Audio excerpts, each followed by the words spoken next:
Hello and welcome back dear students to Unacademy J channel. I am Samir Chincholikar, your mathematics mentor and this is J Live Daily 2.0 जहां पर हम पढ़ने वाले हैं complex number फिर से. This is our lecture number 9 of complex numbers. अभी तक हमने बहुत अच्छे तरीके से यहां पर सारे इसके पहले के टॉपिक्स कंप्लीट किए हैं. अब यहां पर हम पढ़ने वाले हैं आज के लेक्चर में De Moivre's theorem and cube root of unity. ये दोनों टॉपिक्स बच्चों आज के लेक्चर में जो आप पढ़ोगे.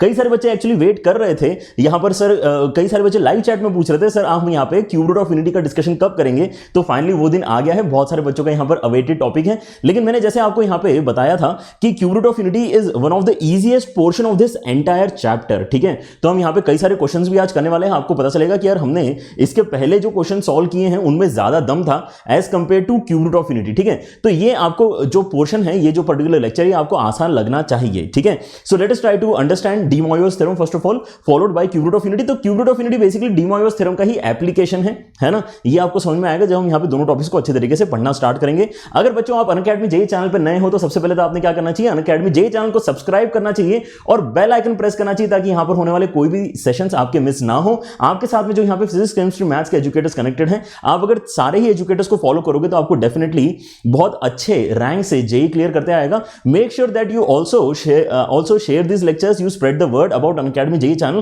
क्योंकि यार आपको यहां पे best quality content with best quality educators and best possible intent के साथ में यहां पर जो पढ़ाया जा रहा है, आपको कंप्लीट यहां पे थ्योरी पढ़ाई जा रही है. ऐसा इसके पहले कभी नहीं हुआ था. ठीक है, तो ये जो बात है ये तो पूरे इंडिया में जो है पता चलनी चाहिए, बच्चों को, पेरेंट्स को पता चलना चाहिए. ठीक है, कि अब इस तरीके के आपके साथ में जो है अमेजिंग एजुकेटर्स कनेक्टेड हैं जो आपको फ्री में पढ़ाने के लिए रेडी हैं. बस आपको करना क्या है, आपको अपने तरफ से टाइम स्पेंड करना है, एक डेडिकेशन यहां पर दिखाना है और अपनी जेईई की तैयारी आगे बढ़ाना है. आप यहां पे अगर कभी भी डीमोटिवेटेड फील करते हो तो आपने सबसे पहले बात तो ये सोचना चाहिए कि यार अगर मैंने वाकई अगर जेईई क्रैक कर लिया, अगर मैं वाकई जो है आईआईटी बॉम्बे पहुंच गया तो मुझे कैसी फील आएगी. ठीक है, वो जो एक फील है ना, वो एक बहुत पॉजिटिविटी देगी आपको और आप यहां पे मेहनत करने के लिए डेफिनेटली रेडी रहोगे. ठीक है बच्चों, आप हमारी अमेजिंग टीम के साथ में कनेक्टेड रहने के लिए अनअकैडमी जेईई नाम का टेलीग्राम चैनल ज्वाइन कर सकते हैं, जिसके ऊपर आपके साथ में रेगुलर बेसिस पे नोट्स एंड अपडेट शेयर किए जाते हैं. और साथ ही साथ आपको livedaily.me/JEE एक इंपॉर्टेंट लिंक आई गेस पता चल चुका होगा. ये एक ऐसा लिंक है जिससे आपको सारे के सारे हमारे जो लेक्चर्स हैं उनका पूरा का पूरा एक कलेक्शन बहुत वेल डिफाइंड मैनर में अरेंज्ड मिल जाएगा. Class 11th and class 12th के फिजिक्स केमिस्ट्री मैथ्स के जितने भी यहां पे आपके टॉपिक्स हैं उनका सभी का discussion along with their PDF notes आपको इस एक सिंगल लिंक पे मिलते हैं. ठीक है, तो ये क्या है, ये जेईई लाइव डेली टीम की तरफ से आपको वीडियो बुक है. ठीक है, अब टेक्स्ट बुक का जमाना गया है. यहां पर टेक्स्ट बुक में आपको बच्चों चीजें पढ़नी पड़ती हैं, यहां पर ऑलरेडी एजुकेटर्स मेहनत करके आपको पढ़ा रहे हैं. ठीक है, तो कोई बच्चा अगर यहां पर सेल्फ स्टडी के ऊपर डिपेंडेंट है या फिर वो कहीं पढ़ने जा रहा है और उसको अगर वहां पे चीजें समझ में नहीं आ रही है, आई गेस उसने इस अमेजिंग रिसोर्स का इस्तेमाल करना चाहिए. 1 साल से ज्यादा का समय लगा है बच्चों हमें इस पर्टिकुलर रिसोर्स को रेडी करने में, तो मेक श्योर कि आप इसको अच्छे से यूज करके अपने प्रिपरेशन में आगे बढ़ें. ठीक है, लेकिन आप अगर एक कॉन्फिडेंस चाहते हो, एक पूरी तरह से एक इकोसिस्टम का पार्ट बनना चाहते हो जहां पर आपके साथ में जो है सारे एजुकेटर्स लाइव इंटरेक्टिव माहौल में पढ़ाएंगे, आपको मटेरियल देंगे सॉल्व करने के लिए, आपके टेस्ट लेंगे, आपके डाउट्स क्लियर करेंगे. ठीक है, then I guess you are looking for Unacademy subscription. Unacademy subscription is the second level of facilities that Unacademy is providing you. ठीक है, अनअकैडमी जेईई चैनल पे तो आपको यहां पे क्वालिटी कंटेंट मिल ही रहा है, लेकिन आपको एक एंटायर इकोसिस्टम चाहिए. Then you can go one step ahead and take Unacademy subscription. लेकिन अनअकैडमी सब्सक्रिप्शन में जो अमेजिंग बात है वो क्या है कि यहां पर आपको मिलता है फ्रीडम, आपको मिलती है यहां पे choice of selecting your own educators. जिन भी एजुकेटर्स से पढ़ के आपको कॉन्फ्रेंस मिल रहा है, आप उनकी क्लासेस यहां पे पूरी तरह से अटेंड करना स्टार्ट कर सकते हैं. और ये एक फ्रीडम जो है, आपको पता होगा कि यहां पर इंडिया के टॉप एजुकेटर्स कनेक्टेड हैं. ठीक है, तो आपको अगर ये मौका मिले यार मुझे इन सब टॉप एजुकेटर्स में से कौन सा एजुकेटर सबसे अच्छी तरीके से समझा पा रहा है, मैं उसके लेक्चर्स में बैठूंगा, तो ये फैसिलिटी इसके पहले कभी भी मौजूद नहीं थी बच्चों के पास में. इसलिए बच्चों यहां पर इसका नाम है अनअकैडमी, क्योंकि यहां पर जो एकेडमी वाली फील थी वो पूरी तरह से खत्म कर दी गई है. आपको यहां पर जो है एक फ्रीडम दे दी गई है अपने एजुकेटर्स को सिलेक्ट करने की. ठीक है, तो आप अगर यहां पर ज्वाइन करना चाहते हैं, आप अनअकैडमी सब्सक्रिप्शन अगर लेना चाहते हैं, तो यहां पर भी आपको एक अप लेवल मिलता है which is called iconic subscription. आपका जो रेगुलर प्लस सब्सक्रिप्शन है इसके अंदर आपको सारे के सारे एजुकेटर्स और सारी फैसिलिटीज मिलेंगी. लेकिन आइकॉनिक सब्सक्रिप्शन में जो एडिशनल फीचर है वो क्या है कि आपको एक मेंटर भी मिलता है जो आपको रेगुलर बेसिस पे गाइड करता रहता है कि आप कहां कम पढ़ रहे हो, किस तरीके से आपने पढ़ाई करना चाहिए. तो ये सारी चीजें आपको अगर चाहिए then you can go for iconic subscription which is one of its kind subscription. इसके पहले ऐसा एक्सपेरिमेंट किसी ने नहीं किया था. इस तरह की फैसिलिटी बच्चों को इसके पहले कभी किसी ने प्रोवाइड नहीं की थी. Unacademy is the first one two do that. ठीक है, और बच्चों आपकी मदद यहां पे मैं डेफिनेटली कर सकता हूं क्योंकि आप अनअकैडमी जेईई के स्टूडेंट हैं. You can proudly use the code Sameer live ताकि आपको यहां पर 10% डिस्काउंट भी मिल जाए और आपको यहां पे सब्सक्रिप्शन लेने का जो है एक आइडिया जो है वो यहाँ पे सफल हो पाए, ठीक है। और इससे मुझे भी काफी आइडिया लगता है, मुझे पता चलता है कि हमारे ये अनअकैडमी जेईई के बच्चे हैं जो समीर लाइव कोड इस्तेमाल करके अब यहाँ पे एक स्टेप आगे जाना चाह रहे हैं और एक रेगुलर कोर्स को फॉलो करके अपनी जेईई की तैयारी यहाँ पे कंप्लीट करना चाह रहे हैं, ठीक है। So everybody is welcome there. हम यहाँ पर भी पढ़ा रहे हैं, वहां पर भी पढ़ा रहे हैं और दोनों प्लेटफॉर्म पर पढ़ा के हमें काफी जो है अच्छा लगता है। बट वहां पर क्योंकि एजुकेशन बेस्ड प्लेटफॉर्म रेडी किया गया है, इसीलिए आपको वहां पर महसूस होगा कि आउटपुट काफी अच्छी तरीके से बच्चों का निकल कर आता है। And you can go to my profile and read all the feedbacks that students have given about their experience of Unacademy plus, ठीक है। ऑलराइट, तो बच्चों स्टार्ट करते हैं आज का discussion without any further delay. आज का डिस्कशन यहां पर बच्चों आपका स्टार्ट करते हैं, लेकिन before we start with the theory, before we start with the new content, जल्दी से डिस्कस करते हैं एक होमवर्क क्वेश्चन जो मैंने आपको दिया था। जेईई एडवांस 2008 का बच्चों एक क्वेश्चन था एंड कई सारे बच्चों ने इसको अच्छे तरीके से क्रैक कर लिया है क्योंकि ये वाकई काफी आसान क्वेश्चन पूछ लिया था जेईई एडवांस 2008 में। क्या बोला था उन्होंने? A particle P starts from the point z0 which is 1 + 2i, ठीक है। तो यहां पर हमें साथ साथ में ज्योमेट्री बनाते जाना पड़ेगी, ठीक है। हम यहां पे अगर पूरा क्वेश्चन पढ़ने के चक्कर में पढ़ेंगे, ठीक है, देन इन दैट केस हमें बार बार ये क्वेश्चन पढ़ना पड़ेगा क्योंकि इसकी लेंथ काफी ज्यादा है, ठीक है। सो मेक श्योर कि हम यहां पर एक ही बार में पूरे क्वेश्चन को समझकर, है ना, जो जो दिया है वो मार्क करते जाएं। ये वाला बात तो आपको यहां पे सोचना पड़ेगा, ठीक है। तो हमारे पास में यहां पे फर्स्ट इंफॉर्मेशन क्या है कि हमारे पास में एक z0 पॉइंट है विच इज 1 + 2i, तो 1 और 2 यहां कहीं मार्क कर सकता हूं मैं इस चीज को। ये मान लेते हैं हमारे रिप्रेजेंटेशन है 1 + 2i का। इसके बाद में हम क्या कर रहे हैं, it moves horizontally away from the origin by 5 units, ठीक है। तो अगर ये 1 + 2i है और ये हॉरिजॉन्टली अगर 5 यूनिट्स आगे जाता है तो हम कहां तक पहुंच जाएंगे? क्या हम 6 + 2i तक पहुंच जाएंगे? बिल्कुल पहुंच जाएंगे। उसके बाद क्या करेगा ये? Then vertically away from origin, है ना, वर्टिकली जाना है लेकिन अवे फ्रॉम ओरिजिन जाना है, ठीक है। So vertically away from origin by 3 units. तो हम यहां पे अगर 3 यूनिट्स ऊपर जाएंगे तो अगर मैं 6 + 2i पे था तो मैं वर्टिकली ऊपर जा रहा हूं तो मैं i वाली वैल्यू को इंक्रीज कर रहा हूं 3 यूनिट से, तो मेरे यहां पे पॉइंट का लोकेशन कितना हो जाना चाहिए? 6 + 5i के बराबर हो जाना चाहिए, ठीक है। इसके बाद हम क्या कर रहे हैं, इसके बाद to reach the point z1, मतलब इसका नाम z1 रखा है उसने और इस पर्टिकुलर पॉइंट का नाम उसने z0 रखा था, ठीक है, इनिशियली। ऑलराइट, तो यहां तक तो हमें बातें क्लियर हो रही हैं। From z1 the particle moves √2 units in the direction of the vector i + j, ठीक है। अब यहां पर आप देख सकते हो कि इसने बीच में से वेक्टर्स का जो है यहां पे इन्वॉल्वमेंट ले आया है, लेकिन वेक्टर्स जो है हमें यहां पे बेसिकली डायरेक्शन बता रहे हैं कि यार ये एग्जैक्टली 45 डिग्री में अब ट्रैवल कर रहा है, ठीक है। i + j आपका वेक्टर किस डायरेक्शन में होता है? i + j वेक्टर आपका just in between x axis and y axis होता है, मतलब 45 डिग्री के डायरेक्शन में आपने कितना चला है? √2 डिस्टेंस चला है। तो 45 डिग्री में अगर आपने √2 चला है तो यहां पे जल्दी से क्या आप ये सोच सकते हो कि आपने हॉरिजॉन्टली कितना चला होगा और वर्टिकली कितना चला होगा? तो आपने हॉरिजॉन्टली और वर्टिकली 1 यूनिट चला होगा, तब जाके आपने यहां पे ये जो डायगोनली है √2 डिस्टेंस कवर किया होगा, ठीक है। ये बात मैं कैसे बोल पा रहा हूं? क्योंकि मेरे पास में यहां पर जो ट्रायंगल बन रहा है वो एक राइट एंगल आइसोसेलेस ट्रायंगल होना चाहिए, ठीक है। क्यों? क्योंकि 45 डिग्रीज पे उसने यहां पे जो है चलना स्टार्ट किया था ना। तो हम यहां पे अगर इसको ब्रेक करेंगे कंपोनेंट्स में तो हम ये डेफिनेटली बोल सकते हैं कि हमने राइट साइड में जो है 1 यूनिट ट्रैवल किया और अप डायरेक्शन में भी हमने 1 यूनिट ट्रैवल किया। तो अगर ये इंफॉर्मेशन हमारे पास में आ गई है then I can definitely comment on the point that we are at. हम यहां पे कहां तक पहुंच चुके हैं? हम इस P पॉइंट तक पहुंच चुके हैं शायद, ठीक है। Then it moves through an angle of π/2 ठीक है। चलो, तो ये जो हमारा पॉइंट आया है ये कितना हो जाएगा? हम अगर 6 + 5i पे थे तो 1 यूनिट राइट में गए मतलब 7 हो जाएगा, 1 यूनिट ऊपर गए मतलब 6i हो जाएगा, ठीक है। यहां तक तो हमें बात समझ में आ गई। अब इसके बाद में ये कुछ तो एंटी क्लॉकवाइज डायरेक्शन में रोटेशन करवा रहा है और रोटेशन हमने लास्ट क्लास में ही यहां पर डिस्कस किया था, ठीक है। अब यहां पर आप देख सकते हो कि आपका जो सवाल है वो इतना लेंदी है कि जैसे जैसे हम यहां पर सवाल को ड्रॉ करते जा रहे हैं वैसे वैसे हमारा टाइम भी जो है कंज्यूम होते जा रहा है, ठीक है। But it is still better कि हम यहां पर साथ साथ चीजें मार्क करते जाएं, अदरवाइज तो आपको और ज्यादा टाइम लग जाएगा इस सवाल को सॉल्व करने में, ठीक है। So conceptually and calculation point of view से तो सवाल काफी आसान है, लेकिन लेंथ वाइज अगर आप यहां पे देखोगे तो आपको थोड़ा समय लग सकता है इस सवाल को कंप्लीटली आंसर करने में, ठीक है।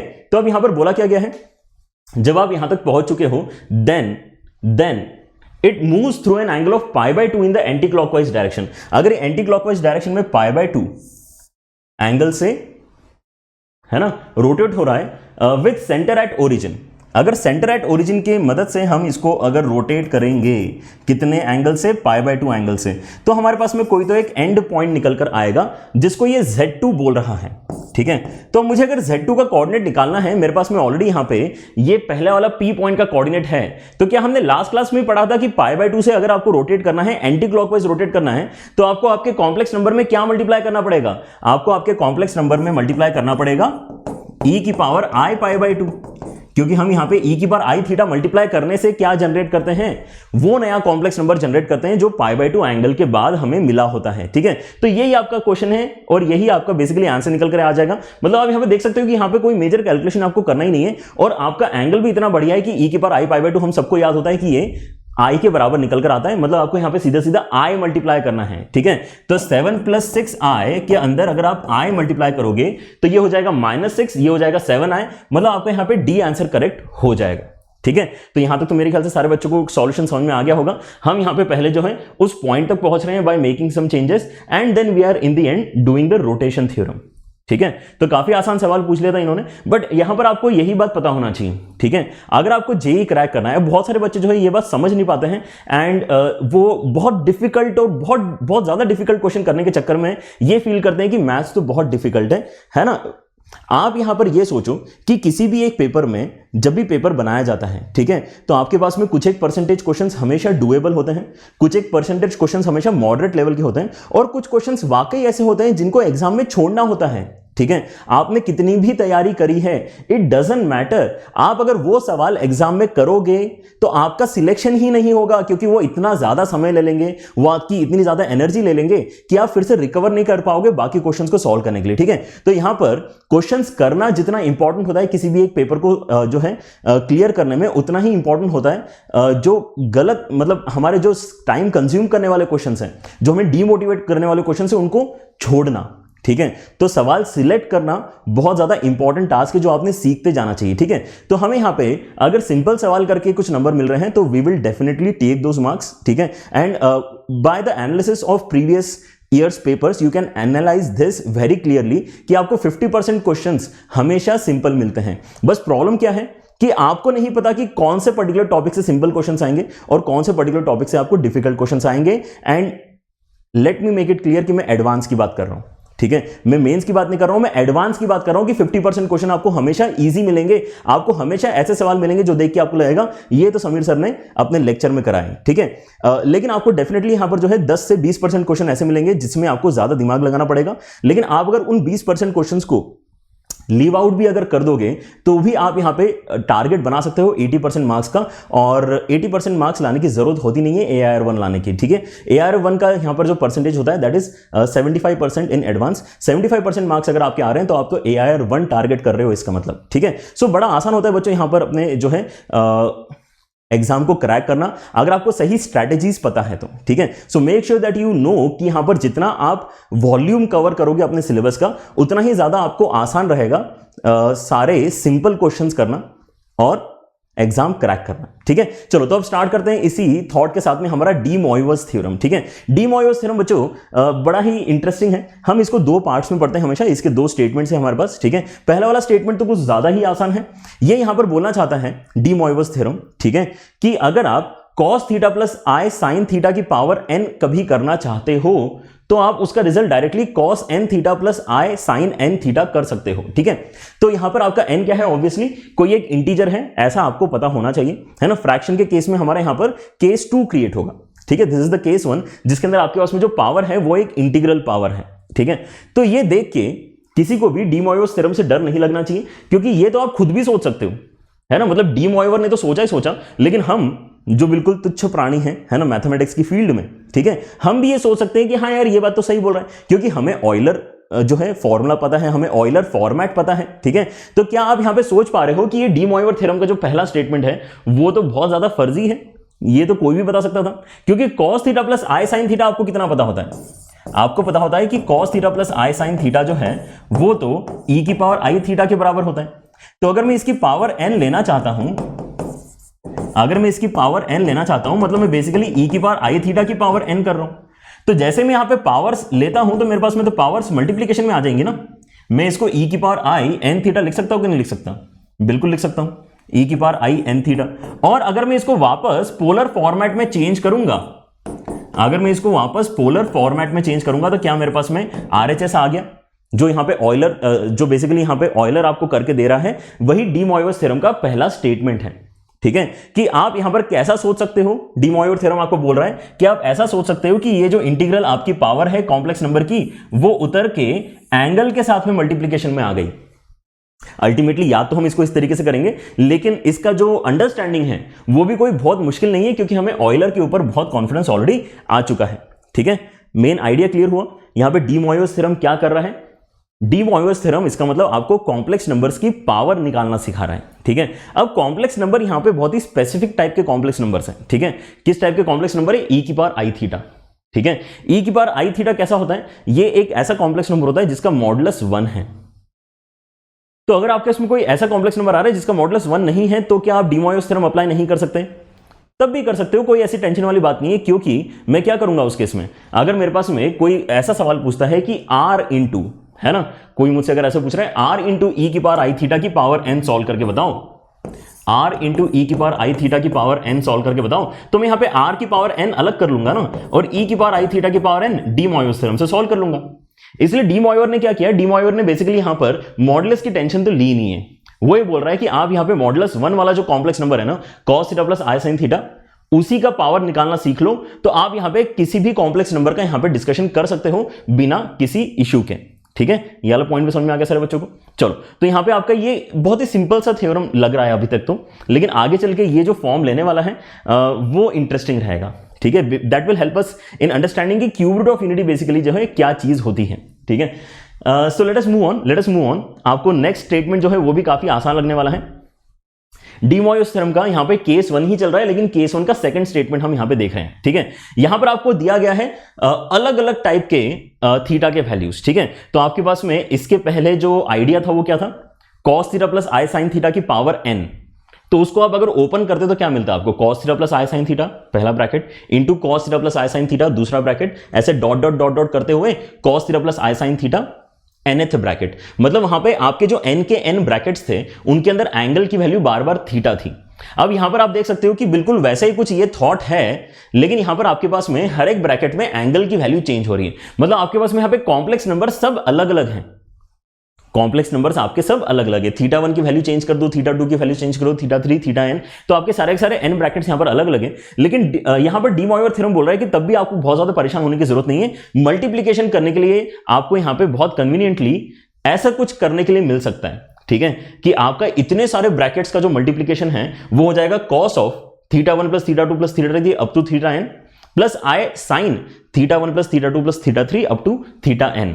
ठीक है, तो यहां पर आप सोचो ना कि आपसे क्या बेसिकली एक्सपेक्टेड होगा डी मोइवस थ्योरम के क्वेश्चंस में। ठीक है, आपको यहां पे बहुत सारे कॉम्प्लेक्स नंबर्स का मल्टीप्लीकेशन अगर कोई पूछता है तो आप बड़ी आसानी से उसका आंसर इस तरीके से रिपोर्ट कर सकते हो।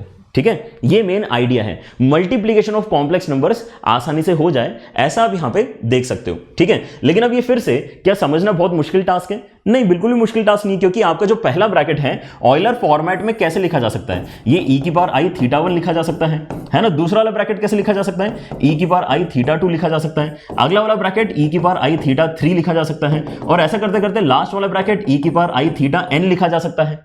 ठीक है, तो अब यहां पर सबके सब बेस अगर ई ही हैं, तो क्या मैं यहां पे पावर्स कंबाइन कर सकता हूं? बिल्कुल कर सकता हूं। तो आई तो यहां पे सबके अंदर पावर में कॉमन है, तो उसको अलग लिख लेते हैं। आपके इसमें बचेगा यहां पे theta 1 plus theta 2 plus theta 3 up to theta n।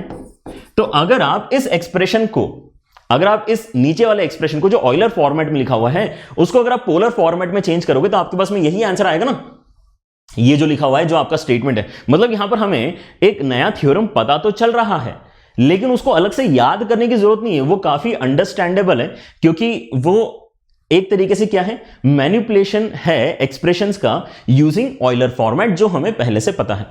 ठीक है, तो कभी भी आपके उसमें मल्टीप्लीकेशन में कॉम्प्लेक्स नंबर्स आएंगे तो आप यहां पे कोशिश करोगे कि वो किस फॉर्मेट में लिखे हुए हैं, है ना। आपको अगर मल्टीप्लीकेशन में आ रही हैं चीजें तो पोलर फॉर्मेट में अगर चीजें लिखी हुई हैं तो आप उसको ज्यादा आसानी से मल्टीप्लाई कर पाओगे डी मोइवर थ्योरम का इस्तेमाल करके, है ना। आपके पास में अगर यहाँ पे जो कॉम्प्लेक्स नंबर्स हैं वो x प्लस आई वाई के फॉर्मेट में हैं, तो उनको मल्टीप्लाई करने की कोशिश करेंगे तो बड़ी दिक्कत हो जाएगी हमें, है ना। मतलब 1 plus root 3i into 1 plus i into i, है ना, into minus 1 by root 2 plus i by root 2, है ना। ऐसे कुछ अजीब अजीब से आपके यहाँ पे 4 अलग अलग कॉम्प्लेक्स नंबर मल्टीप्लीकेशन में दिए हुए हैं, ठीक है। तो ये तो काफी गंदे लग रहे हैं ना मल्टीप्लाई करने के लिए, ठीक है। लेकिन जैसे आप यहाँ पर डी मॉयर थ्योरम का आइडिया इस्तेमाल करोगे, मतलब आप उनको पोलर फॉर्मेट में लिख के मल्टीप्लाई करने की कोशिश करोगे, तो वैसे ही आपके सारे के सारे थीटा क्या हो जाएंगे, यहां पर ऐड हो जाएंगे। Again make sure to remember this कि आपके यहां पे जो भी कॉम्प्लेक्स नंबर्स का डिस्कशन चल रहा है उनके मॉडुलस 1 है, ठीक है। अंडर रूट के अंदर cos square theta plus cos square theta 1 plus sin square theta 1 होता है। अंडर रूट के अंदर cos square theta 2 plus sin square theta 2 1 होता है। तो ये जितने भी ब्रैकेट्स है सभी का मॉडुलस यहां पे कितना है, डेफिनेटली 1 के बराबर है, ठीक है। तो हम कैलकुलेशन में इस बात का ध्यान रखेंगे, अगर हमें डी मॉयर थ्योरम अप्लाई करना है तो हम मॉडुलस अलग कर लेंगे, क्योंकि मल्टीप्लीकेशन में सारे के सारे मॉडुलस अलग से मल्टीप्लाई हो जाएंगे। फिर आप यहाँ पे जो बचा हुआ कॉम्प्लेक्स नंबर का पोलर फॉर्मेट है उसको मल्टीप्लाई करके सिंप्लीफाई कर लेना, ठीक है। So this was again a very easy statement of de Moivre's theorem. Now comes the main portion, ठीक है। ये है वो चीज जो हम बेसिकली आज के लेक्चर में मास्टर करना चाह रहे हैं, ठीक है। यहां पर अब हम पढ़ेंगे कि अगर आपके पास में cos theta plus i sine theta की पावर फ्रैक्शनल हो जाए, आपके इसमें जो पावर है वो अगर फ्रैक्शनल हो जाए तो हम इसको सिंप्लीफाई कैसे करते हैं, ठीक है। सो डी मॉयर यहां पर हमारी मदद कर रहा है। यहां पर हमें अगर ये स्टेटमेंट समझ में आ जाए कि cos theta plus i sine theta की power p by Q basically इस तरीके से कन्वर्ट होगा, है ना। डायरेक्टली यहां पे p बाई क्यू नीचे नहीं उतारना चाह रहे हैं, उसका भी लॉजिक यहां पे सोचेंगे कि डायरेक्टली नीचे क्यों नहीं उतारना चाह रहे हैं, ठीक है। हम यहां पे 2 के पाई एक्स्ट्रा न्यूमरेटर में लिखने के बाद में, है ना, q से डिवाइड करना चाह रहे हैं, डायरेक्टली नहीं करना चाह रहे हैं, ठीक है। सो ये तो पहली बात आपने स्टेटमेंट पता कर लेना चाहिए, है ना। इसका डिस्कशन नेक्स्ट पेज के ऊपर करने वाले हैं हम यहाँ पे, ठीक है। और साथ ही साथ आपको ये पता होना चाहिए कि यार ये जो एक्स्ट्रा क्वांटिटी k आई है इसकी वैल्यूज भी लिमिटेड हैं। इसकी वैल्यूज आप 0 1 2 3 से लेके q-1 तक यूज कर सकते हो, ठीक है। सो ये हमारा नया स्टेटमेंट है डी मॉयर थ्योरम का, which is very very important for us. यहां पर आप देख सकते हो कि आपके जो p और q हैं वो कैसे हैं। p और q आपके इंटीजर्स हैं, है ना, जिसमें आपका q 0 नहीं हो सकता। और यहां पे और एक चीज वैसे मैंने लिखनी चाहिए थी कि p और q को प्राइम होना चाहिए, है ना। मतलब ऐसा नहीं है कि आप यहां पे पावर 2/4 पूछ रहे हो, नो नो नो, हम यहां पे पावर 2/4 नहीं पूछेंगे। अगर हम यहां पे सॉल्व करना चाह रहे हैं तो हम यहां पे पावर 1/2 सॉल्व करेंगे, ठीक है। तो यहां पर आपका जो फ्रैक्शनल पावर लिखा हुआ है वो ऑब्वियसली हमारा जो स्टैंडर्ड फॉर्मेट है किसी भी रैशनल नंबर का उस चीज को फॉलो करेगा, तो हम आगे कैलकुलेशन कर सकते हैं, ठीक है। तो अब यहां पे थोड़ा सा डिस्कशन की जरूरत है डेफिनेटली कि यार ये अजीब सा एक्सप्रेशन कहां से आया, ठीक है। तो सारे बच्चे यहां पे अब ध्यान दे दें। अगर आपको ये बेसिक फील अगर आ जाती है ना कि हाँ यार चलो इस तरीके से हमें डी मॉयर थ्योरम अप्लाई करके आंसर निकालते आ जाएंगे, तो आपको जो है क्वेश्चंस करने में थोड़ा कंफर्टेबल फील होगा। अदरवाइज क्वेश्चन करते समय आपको हमेशा ये लगेगा कि यार ये तो हम कुछ तो फॉर्मूला किसी ने बता दिया और उसको अप्लाई करके बस आंसर तक पहुंचने की कोशिश कर रहे हैं, ठीक है। ये नहीं लगना चाहिए, आपको यहाँ पर वाकई फॉर्मूले की फील आ जाना चाहिए, ठीक है। तो हम क्या करना चाह रहे हैं, हम बेसिकली इस एक्सप्रेशन को सिंप्लीफाई करना चाह रहे हैं। cos theta plus i sine theta, cos theta plus i sine theta की पावर p बाई क्यू, ठीक है।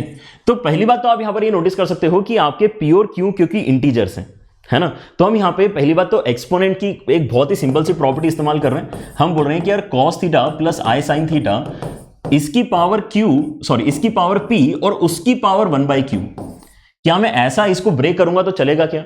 हाँ, एक्सपोनेंट हमें अलाउ करते हैं। हम यहां पे p पहले पावर अंदर ले सकते हैं और उसकी पावर 1/q करेंगे, तो इफेक्टिवली आप p/q ही कर रहे हो, यहां तक तो हम मान रहे हैं।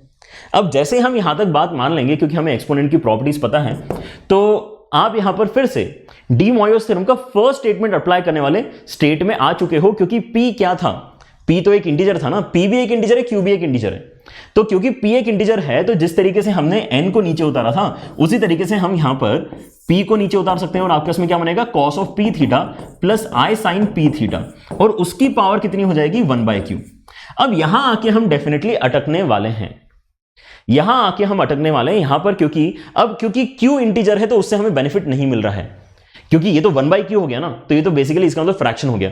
फ्रैक्शन निकालने के लिए उसने फर्स्ट स्टेटमेंट में कुछ भी नहीं बोला था, उसने इंटीग्रल पावर सॉल्व करने के लिए फर्स्ट स्टेटमेंट रिपोर्ट किया था, जो हमने यहां पे इस्तेमाल कर भी लिया है, ठीक है। अब यहां पर हमें थोड़ा सोचना पड़ेगा कि अगला स्टेप कैसे क्रिएट होगा, ठीक है। यहां पर हमें क्या सोचना पड़ेगा कि यार अगर कोई मुझसे पूछता है 1/q पावर, तो इसका मतलब क्या होगा।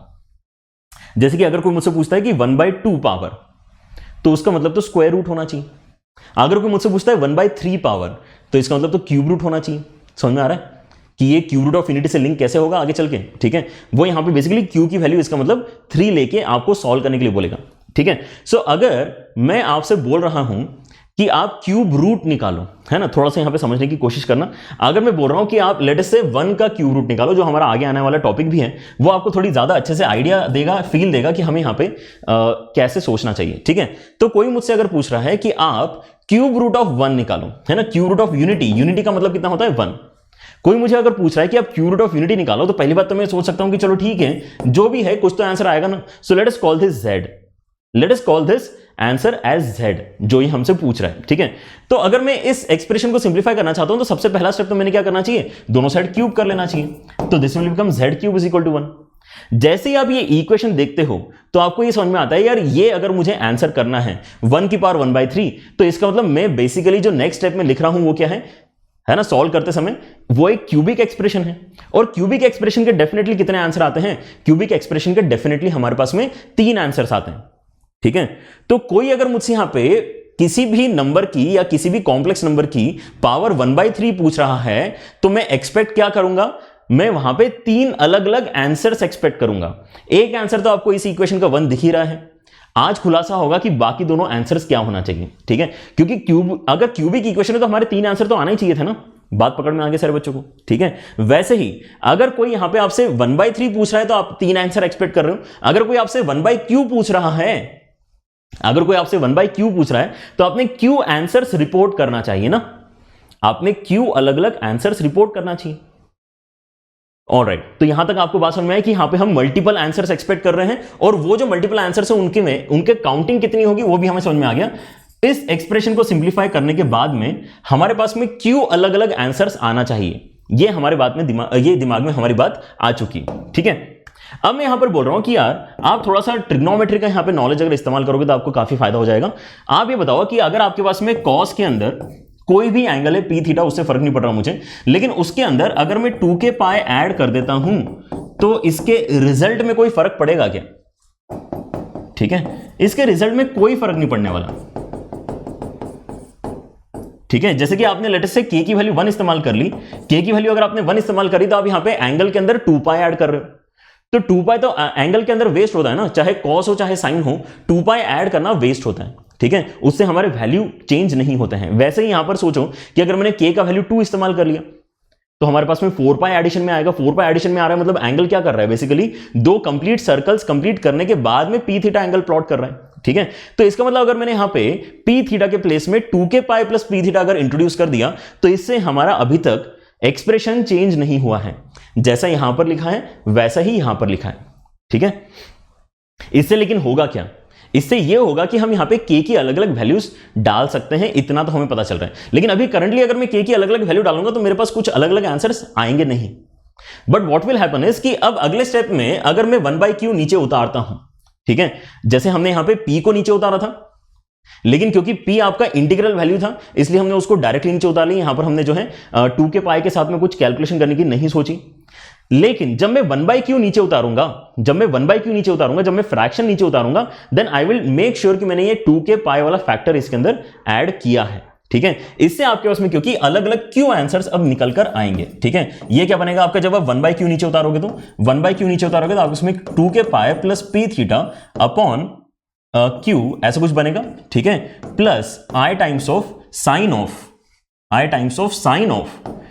2k pi sine of 2k pi plus P theta upon Q, ऐसा एक्सप्रेशन आपके पास में अभी बनने वाला है, ठीक है। अब अगर मैं यहां पे k की अलग अलग वैल्यू लेना स्टार्ट करूंगा तो मेरे पास में एक्चुअली अलग अलग आंसर्स आना स्टार्ट होंगे, ठीक है, and those are our required answers. यहां पर कई सारे बच्चे ये कंफ्यूज होते हैं कि सर यहां पर आपने इस पावर 1/q को नीचे कैसे उतार लिया, है ना, क्योंकि जब आपने p पावर को नीचे उतारा था तब तक तो आपका डी मॉइवर का पहला स्टेटमेंट इस्तेमाल हो रहा था, है ना, क्योंकि वो हम ऑलरेडी जो है सेटिस्फाइड है उसके एक्सप्लेनेशन से कि हम यहां पे इंटीजर को नीचे उतार सकते हैं। तो मैंने जब ये वाला स्टेप किया तो इसके अंदर किसी भी बच्चे को दिक्कत नहीं आई होगी, लेकिन जब मैंने ये वाला स्टेप किया, है ना, 2k पाई में भी ज्यादा बच्चे यहां पे जो है है ना, अपोज नहीं करते हैं, है ना, बोलते हैं हाँ ट्रिग्नोमेट्री हमें पता है, यहाँ पे 2 के पाई ऐड करने से फर्क नहीं पड़ा, यहाँ तक तो हम बात आपकी सर मान रहे हैं, ठीक है। लेकिन जब मैं यहाँ पे 1/q नीचे उतारूंगा तो आप बोलोगे सर आपने 1/q कैसे उतार लिया नीचे, 1/q आपने नीचे नहीं उतारना चाहिए था, है ना, क्योंकि डी मॉइवर थ्योरम तो यहाँ पे जो है आपको अलाउ नहीं कर रहा। बट अगर मैं यहाँ पे फिर से बीच में अगर एक एक्स्ट्रा स्टेप कर दूं, अगर मैं यहाँ पे बीच में एक एक्स्ट्रा स्टेप कर दूं, मैं इसको ऑयलर में पहले लिखूं, ऑयलर में लिखूंगा कैसे, ये हो जाएगा आपका इसमें e की पावर i साथ में 2 के पाई प्लस पी थीटा, उसके साथ में जब 1/q मल्टीप्लाइड होगा तो वो एक्सप्रेशन क्या हो जाएगा आपका e की power i exactly this, e की पावर i एग्जैक्टली दिस। तो ये अगर मेरा एंगल बन रहा है तो अब मैं पोलर फॉर्मेट में चेंज करूंगा तो ऐसा ही मेरे पास में रिजल्ट बनना चाहिए, ठीक है। सो ऐसा हमें जानना है कि यार ये एक्सप्रेशन काम का है, ठीक है। आपका यहां पर k का जो वैल्यू है वो क्या क्या हो सकता है इसके बारे में अब यहां पे दिमाग लगाते हैं। आपका k का वैल्यू जैसे जैसे चेंज होते जाएगा वैसे वैसे आपका एंगल चेंज होते जाएगा, आपका एंगल चेंज होते जाएगा तो आपके उसमें अलग अलग कॉम्प्लेक्स नंबर्स जनरेट होंगे। वो जो आपके उसमें अलग अलग कॉम्प्लेक्स नंबर्स जनरेट होंगे वही हमारे अलग अलग q आंसर्स हैं जो हमें चाहिए होंगे, ठीक है। हम यहां पे अगर p/q पावर सॉल्व कर रहे हैं तो हम यहां पे q अलग अलग आंसर्स एक्सपेक्ट कर रहे हैं पहले से, जैसे कि मैंने आपको यहां पे z इज इक्वल टू 1 की पावर 1/3 के लिए सिंप्लीफाई करके बताया था कि हमारे पास में क्यूबिक बन रहा है, वैसे यहां पर हमारे पास में qth रूट पूछ रहा है तो हमारे पास में q अलग अलग आंसर्स वैसे भी हम एक्सपेक्ट कर रहे हैं मैथमेटिकली, ठीक है। तो यहां पर हम k का वैल्यू 0 इस्तेमाल कर सकते हैं ऑब्वियसली, अगर मैं 0 इस्तेमाल करूंगा तो मेरे पास में p थीटा अपॉन q वाला एक यहां पे आंसर बनेगा, ठीक है। उसके बाद में अगर मैं k का वैल्यू 1 इस्तेमाल करता हूं, 2 इस्तेमाल करता हूं, 3 इस्तेमाल करता हूं, सभी केसेस में मेरे पास में अलग अलग वैल्यूज जनरेट होंगे कॉम्प्लेक्स नंबर्स के।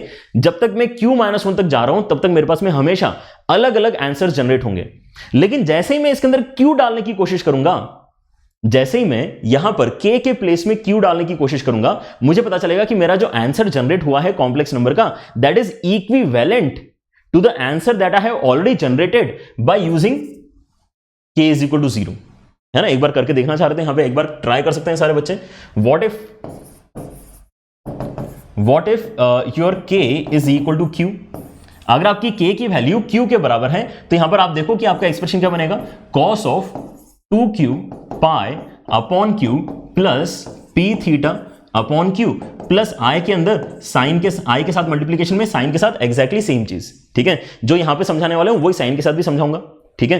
तो आप यहां पे देख सकते हो कि आपका ये q की इनपुट है तो ये दोनों चीजें कैंसिल हो जाएंगी और आप basically p theta upon q के साथ में कितना जो है ऐड कर रहे हो, cos के अंदर 2 पाई ऐड कर रहे हो। तो cos के अंदर 2 पाई ऐड करना तो वेस्ट है ना, क्योंकि उसका आंसर किसके बराबर आएगा, 2 पाई हटाने के बाद में आपका कितना एंगल बच रहा है, p थीटा अपॉन q, ठीक है। सो cos of p theta upon q, cos of p theta upon q, ये तो पहले भी हमने क्रिएट किया हुआ है ना। ये हमने कैसे क्रिएट कर लिया था, k की वैल्यू 0 डाल के क्रिएट कर लिया था। यहां तक पॉइंट समझ में आ गया सर बच्चों को। तो इसलिए हम यहां पर अगर अलग अलग q आंसर्स जनरेट करना चाह रहे हैं then what are the possible values of k that we need to use, 0 से लेके q-1 तक एक एक आप वैल्यू इस्तेमाल करते जाओ, आपको अलग अलग आंसर्स यहां पे जनरेट होते हुए दिखेंगे, ठीक है। और ये जो 2 के पाई ऐड करने वाला मेन आइडिया है ना, ये तो एक्चुअली हमने जब इंटीग्रल पावर नीचे उतारी थी तब भी इस्तेमाल कर लेते या करना चाहिए था, ऐसा बोलना चाहिए, ठीक है। लेकिन वो क्या होता है, दिखाई नहीं देता। आप अगर यहां पे ध्यान से सोचो, ठीक है, व्हाट इफ, है ना, फिर से एक सवाल पूछते हैं अपने आप से, एक डाउट खुद से क्रिएट करते हैं। व्हाट इफ वी ऐड 2 के pi in case of integral power, ठीक है।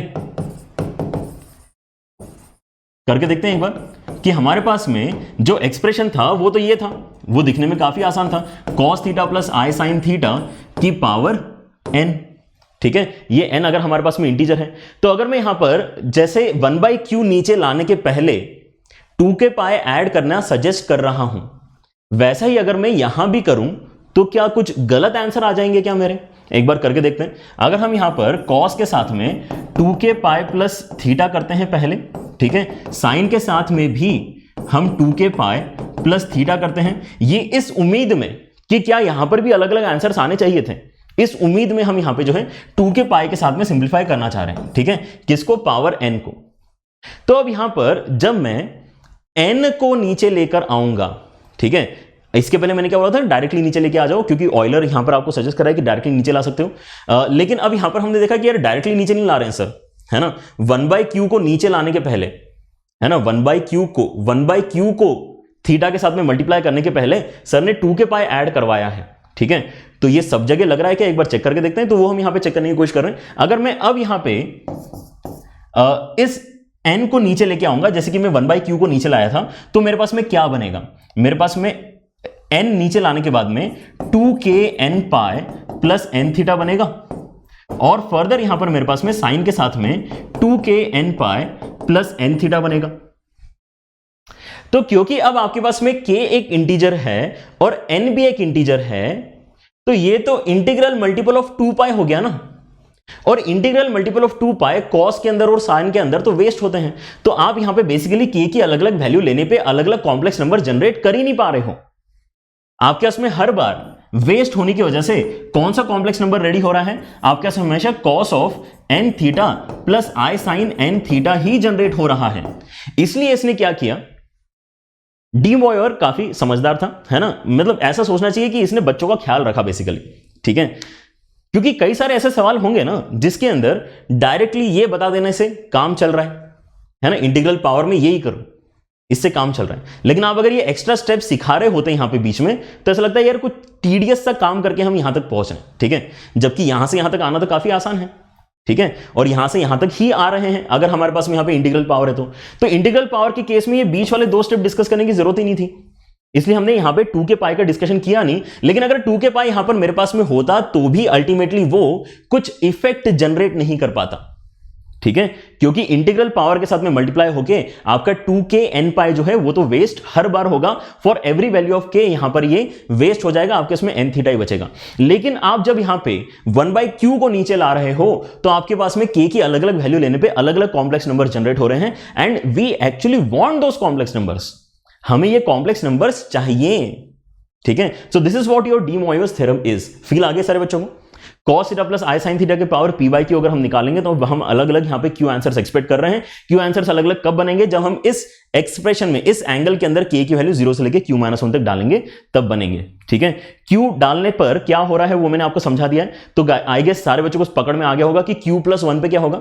q+1 अगर आप सब्स्टिट्यूट करोगे तो 1 वाला आंसर फिर से जनरेट हो जाएगा, q+2 पे आपके पास में यहां पे 2 वाला आंसर फिर से जनरेट हो जाएगा। तो इट डजंट मेक सेंस कि मैं q-1 के आगे जाऊं। वैसे भी हम जाना नहीं चाह रहे क्योंकि हम केवल q आंसर से यहां पे जनरेट करना चाह रहे हैं, ठीक है।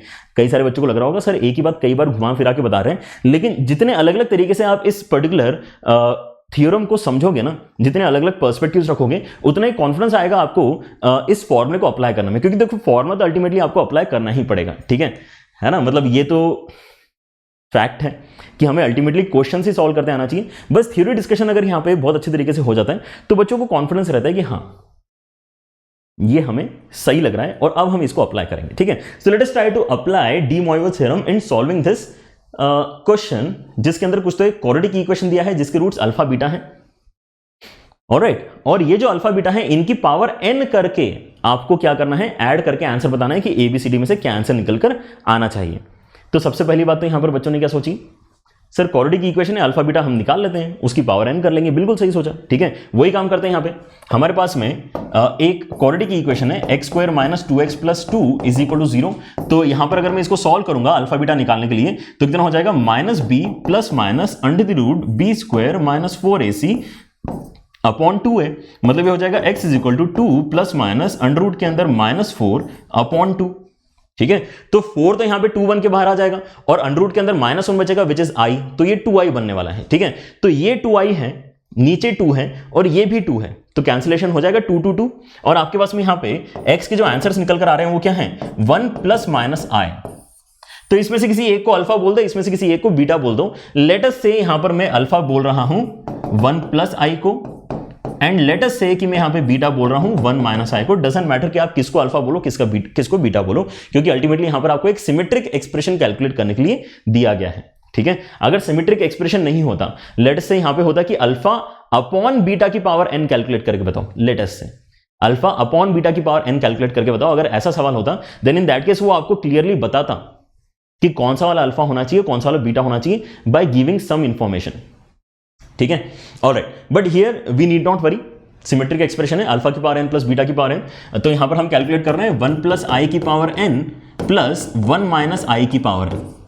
अब अगर आपको डी मॉइवर थ्योरम अप्लाई करते नहीं आएगा तो ये सवाल काफी मुश्किल हो गया फिर तो, क्योंकि एक कॉम्प्लेक्स नंबर की पावर n कैसे सिंप्लीफाई करोगे इसको, है ना। तो हम यहाँ पे अब डी मॉइवर थ्योरम का इस्तेमाल करने के लिए, जैसे हमने आपको बताया था कि सबसे पहले तो क्या करेंगे, x प्लस आई वाई के फॉर्मेट में तो हम चाहते ही नहीं है कॉम्प्लेक्स नंबर का रिप्रेजेंटेशन, हम चाहते हैं पोलर फॉर्मेट में। तो क्या आप 1 प्लस आई को पोलर फॉर्मेट में लिख सकते हो? अभी तक अगर किसी बच्चे को यह थॉट क्लियर नहीं है कि हम यहां पे √2 से डिवाइड करके, √2 से डिवाइड और √2 से मल्टीप्लाई करके जो है यहां पे एक्सप्रेशन क्रिएट कर सकते हैं अच्छे वाले, ठीक है। तो उन्होंने और प्रैक्टिस करना चाहिए यहां पर, ठीक है, कन्वर्जन वाले क्वेश्चंस और करना चाहिए, ठीक है। उन्हीं बच्चों के लिए यहां पर मैं बता रहा हूं, अदरवाइज जिन बच्चों को समझ में आती है बात कि √2 से डिवाइड और मल्टीप्लाई करके हमारा काम चल जाएगा, ठीक है, वो बच्चे तो उसी तरीके से सॉल्व करके आगे बढ़ सकते हैं, ठीक है। फॉर अदर स्टूडेंट्स जिनको दिक्कत आ रही है उनके लिए मैं यहां पर आपको सॉल्व करके बता रहा हूं कि किसी भी कॉम्प्लेक्स नंबर को अगर आपको पोलर फॉर्मेट में लिखना है तो आपको दो चीजें पता होनी चाहिए, आर एंड थीटा, ठीक है। आर क्या होता है? उस कॉम्प्लेक्स नंबर का मॉडुलस, तो इसका मॉडुलस कितना हो जाएगा? अंडर के अंदर a² + b² मतलब √2 r इंटू e की पावर i थीटा, थीटा कितना हो जाएगा यहां पर आपके पास में? थीटा हो जाएगा tan इनवर्स के अंदर y/x, tan इनवर्स के अंदर y/x, तो y/x करके तो यहां पर आपके इसमें इतना आएगा 1/1, मतलब ये हो जाएगा आपका एंगल π/4 के बराबर, ठीक है। इतना सा ही आपको बेसिकली कैलकुलेट करना था। अच्छा, पोलर फॉर्मेट लिखा था, मैंने ऑयलर लिख दिया, सो सॉरी। ऑलराइट, तो यहां पे कितना हो जाएगा? √2 के साथ में आपके इसमें आएगा ब्रैकेट के अंदर cos of π/4 plus i sin π/4, ठीक है। तो इस कहानी को अभी कभी यहां पे सीख लेते हैं। यहां पे इसको थोड़ा सा ओपन करके देखो अल्टीमेटली क्या हुआ है ना। cos π/4 मतलब 1/√2 एंड sin π/4 इज अगेन 1/√2, तो आपके पास में एलसीएम लेने पे कितना आएगा? 1 प्लस आई के नीचे √2, 1 प्लस आई आपका क्वेश्चन था, मैं आपको वही कह रहा था कि इसका डायरेक्ट मेथड क्या है? √2 से डिवाइड करो, मल्टीप्लाई करो, ठीक है, एंड दैट नेक्स्ट ब्रैकेट जिसमें आपने √2 से डिवाइड किया है that will definitely convert into cos theta plus i sin theta वाला ब्रैकेट, क्योंकि हम अल्टीमेटली a² + b² से डिवाइड कर रहे हैं, ठीक है। Similar thing goes for your next bracket which is √2 into cos π/4 minus i sin π/4। अब हमें पता है कि हमारा जो डी मॉइवर थ्योरम है वो अप्लाई किस पे होता है? केवल cos theta plus i sin theta, या फिर cos theta minus i sin theta पे भी एप्लीकेबल होता है, ठीक है। हमने ये अलग से वैसे अभी डिस्कस किया नहीं, बट अच्छी बात है यहाँ पे क्वेश्चन में आगे हमारे पास में सोच के देखो एक बार। cos theta minus i sin theta को हम क्या लिखेंगे? e की पावर माइनस i थीटा, अगर पावर n कर रहा हूं तो e की power minus i n theta, और अगर मैं वापस पोलर में कन्वर्ट करूंगा तो cos of n theta minus i sin n theta. तो मतलब यहां पर इस केस में भी बीच में अगर माइनस साइन है तो भी आपका पावर n नीचे आ जाता है, कोई दिक्कत वाली बात नहीं है, ठीक है। ऑलराइट, लेकिन एक चीज मुझे यहां पे डेफिनेटली पता चल रही है कि यहां से √2 की पावर n एंड यहां से √2 की पावर n कॉमन निकाली जा सकती है। √2 की पावर n अगर मैं कॉमन निकालूंगा तो मेरे पास में यहां पे काफी जो है अच्छे एक्सप्रेशन बनेंगे जिसमें मैं डी मॉइवर थ्योरम अप्लाई कर सकता हूं, ठीक है। इसकी पावर n हो जाएगा और इसका भी पावर n हो जाएगा,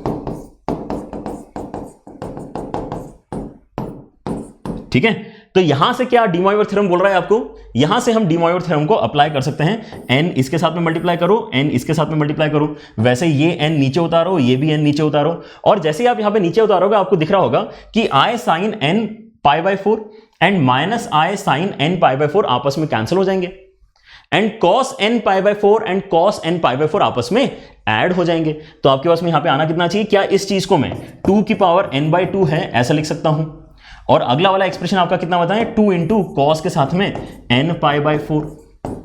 अगर मैं इस 2 को भी पहले वाले 2 की पावर के साथ में मर्ज करता हूं तो हमारे पास में टोटल पावर कितनी हो जाएगी? n/2 + 1, ठीक है, और उसके साथ में कितना है? cos ऑफ n π/4, ठीक है। तो क्या ये आंसर हमें कहीं दिखाई दे रहा है? 2 की power n/2 + 1 into cos of n π/4। तो यहां पर आपका जो सवाल है काफी आसान सवाल है, लेकिन हमें यहां पे डी मॉइवर थ्योरम लग रहा है ये वाली चीज रियलाइज करनी है, ठीक है। डी मॉइवर थ्योरम अप्लाई करने के लिए हमारे पास में cos theta plus i sin theta की पावर n वाला ब्रैकेट होना चाहिए, ठीक है। तो हमारे पास में जो एक्स्ट्रा टर्म्स थी, है ना, जो आपके r वाले वैल्यूज थे वो हमने अलग निकाल लिए, उसके बाद में हमने डी मॉइवर थ्योरम अप्लाई किया, ठीक है। वैसे ही और एक सवाल करते हैं, यहां पे काफी सिमिलर क्वेश्चन लगेगा आपको, नहीं सिमिलर नहीं है, थोड़ा सा अलग है। इफ x की power 6 is equal to 4 minus 3i की power 5 then the product of all its roots is. अगर किसी बच्चे को क्वेश्चन चमक गया, किसी बच्चे को अगर एक दूसरे टॉपिक का एप्लीकेशन है इसके अंदर वो चमक गया, तो वो बच्चा तो इसको काफी आसानी से क्रैक कर सकता है, ठीक है। सोचे सारे बच्चे यहां पे x की power 6 is equal to some complex number की पावर 5, मतलब ये तो कोई कांस्टेंट क्वांटिटी आएगी ना, that constant quantity is complex number, इसमें कोई दो राय नहीं है, लेकिन आएगी तो कांस्टेंट क्वांटिटी ही ना, ठीक है। तो इसको थोड़ी देर के लिए हम कुछ मान सकते हैं, है ना। लेट से हम इसको a मान लेते हैं, ठीक है। हम इस 4 - 3i की पावर 5 को a मान लेते हैं, ठीक है। तो मैं बेसिकली एक इसका मतलब पावर 6 की इक्वेशन स्टडी करना चाह रहा हूं, x की power 6 minus a is equal to 0। अगर मैं पावर 6 की इक्वेशन स्टडी करना चाह रहा हूं, मतलब मेरे पास में क्या आना चाहिए, मेरे पास में 6 अलग अलग आंसर्स आना चाहिए। उन 6 अलग अलग आंसर्स का इसको प्रोडक्ट चाहिए, उन 6 अलग अलग आंसर्स का इसको प्रोडक्ट चाहिए, ठीक है। तो एक थॉट तो क्या है इस क्वेश्चन में, जो काफी लेंदी थॉट है, लेकिन वो आपको डी मॉइवर थ्योरम के लिए काफी अच्छा प्रैक्टिस वाला मेथड हो सकता है, ठीक है। We are skipping that method right now, क्योंकि उसके अंदर अननेसेसरी का आपका यहां पर जो है कैलकुलेशन होगा और आपका टाइम कंज्यूम होगा। हम यहां पे डायरेक्ट मेथड पढ़ेंगे ताकि हमें जो है कैलकुलेशन में भी दिक्कत ना आए। सोच के देखो यहां पे एक बार, अगर मैं इस इक्वेशन को सॉल्व करना चाहता हूं तो क्या मैं ऐसा कोई एक मेथड सोच पा रहा हूं, है ना। Let us first just go through that first method, जो आप यहां पे पूरी तरह से अपने टाइम में सॉल्व कर सकते हैं। मैं एक काम यहां पे कर सकता हूं कि मैं x के लिए सॉल्व करना चाह रहा हूं ना, तो मैं दोनों साइड पावर 1/6 ले लेता हूं। क्या करता हूं, मैं दोनों साइड पावर 1/6 ले लेता हूं। अगर मैं दोनों साइड पावर 1/6 ले लूंगा तो मेरे पास में x का आंसर ही तो आ गया, और ये जो आपका x का आंसर है, इसके 6 अलग अलग वैल्यूज आप क्या क्रिएट कर सकते हो, क्योंकि कोई तो एक कॉम्प्लेक्स नंबर है जिसकी पावर 5/6 लिखा हुआ है। तो p/q निकालना हमें आता है ना, डी मॉइवर थ्योरम जो है वो हमें यही तो सिखाता है कि पावर p/q कैसे निकाली जाती है, ठीक है। बट यहां पर आपको समझ में आ रहा है कि यार यहां पे कचरा तो बहुत होने वाला है, ठीक है। यहां पर मुझे 5 से डिवाइड करना पड़ेगा, 5 से मल्टीप्लाई करना पड़ेगा, फिर आपने यहां पे 5 से जो मल्टीप्लाई डिवाइड करोगे वो वैल्यूज अच्छे भी नहीं आने वाले हैं, फिर आपको यहां पे थीटा मानना पड़ेगा, और फिर आपको यहां पे आगे प्रोसीड करना पड़ेगा, ठीक है। So this could be a method जहां पर हम डी मॉइवर थ्योरम अप्लाई कर सकते हैं। इसके बाद में डी मॉइवर थ्योरम अप्लाई कर सकते हैं इसके बाद में to get all the 6 roots, और आपके पास में अगर सारे 6 रूट्स आ जाएंगे तो आप क्या करोगे, फिर उसको मल्टीप्लाई करोगे, है ना। मल्टीप्लाई करके जैसे कि वो बोल रहा है आपके पास में कुछ ना कुछ यहां पे अच्छा आंसर निकल कर आ जाएगा। लेकिन यहां पर और थोड़ा हम जो है अपना कलाकारी दिखा सकते हैं, है ना। हमारे जो प्रीवियस नॉलेज है उसको हम इनकॉर्पोरेट कर सकते हैं। जैसे कि यहां पर मैं आपको बोल रहा था कि अगर मैं इसको कोई एक कांस्टेंट मान लेता हूं, ठीक है, और इस कांस्टेंट को अगर मैं लेफ्ट हैंड साइड लेके जाऊंगा, ठीक है, तो क्या बनेगा, ये x की power 6 minus some constant is equal to 0, ठीक है। तो मेरे पास जो अभी लिखा हुआ है वो एक पावर 6 वाली इक्वेशन है, तो इसके 6 रूट्स आना चाहिए। अगर मैं उन 6 रूट्स का प्रोडक्ट जानना चाहता हूं तो प्रोडक्ट ऑफ रूट्स तो हमने पहले ये टर्म सीखा हुआ है ना, क्वाड्रेटिक की इक्वेशन में भी हमने प्रोडक्ट ऑफ रूट्स देखा है। क्वाड्रेटिक की इक्वेशन का प्रोडक्ट ऑफ रूट्स कैसे दिखाई देता है, क्वाड्रेटिक की इक्वेशन का प्रोडक्ट ऑफ रूट्स कैसे दिखाई देता है, ax² plus bx plus c is equal to 0 के अंदर product of roots alpha beta कितना होता है, -c/a होता है, सॉरी प्लस c/a होता है, ठीक है। यही चीज अगर मैं क्यूबिक के लिए डिस्कस करूं, ax³ plus bx² plus cx plus d is equal to 0 के अंदर मेरे पास में क्योंकि 3 रूट्स आते हैं तो product of roots alpha beta gamma कितना बनता है, इस केस में -d/a बनता है, ठीक है। तो हमें ये सारा डिस्कशन पता है। ये कहां पे किया है हमने, क्वाड्रेटिक इक्वेशन के टॉपिक में, थ्योरी ऑफ इक्वेशन जो हमने पढ़ा उसके अंदर हमने डिस्कस किया हुआ है।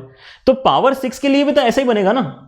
अगर आपके पास में क्वाड्रेटिक होता है तो कांस्टेंट अपॉन x² का कोएफिशिएंट, वैसे ही आपके पास में अगर क्यूबिक होता है तो कांस्टेंट अपॉन x³ का कोएफिशिएंट। लेकिन यहां पे साइन भी देख लो, आपके पास में कभी तो प्लस साइन आता है फॉर्मूले में, कभी तो माइनस साइन आता है। तो अगर आपकी पावर इवन है तो प्लस साइन है, अगर आपकी पावर ऑड है तो माइनस साइन है। तो हमारे क्वेश्चन में हमारी पावर कैसी है, इवन है।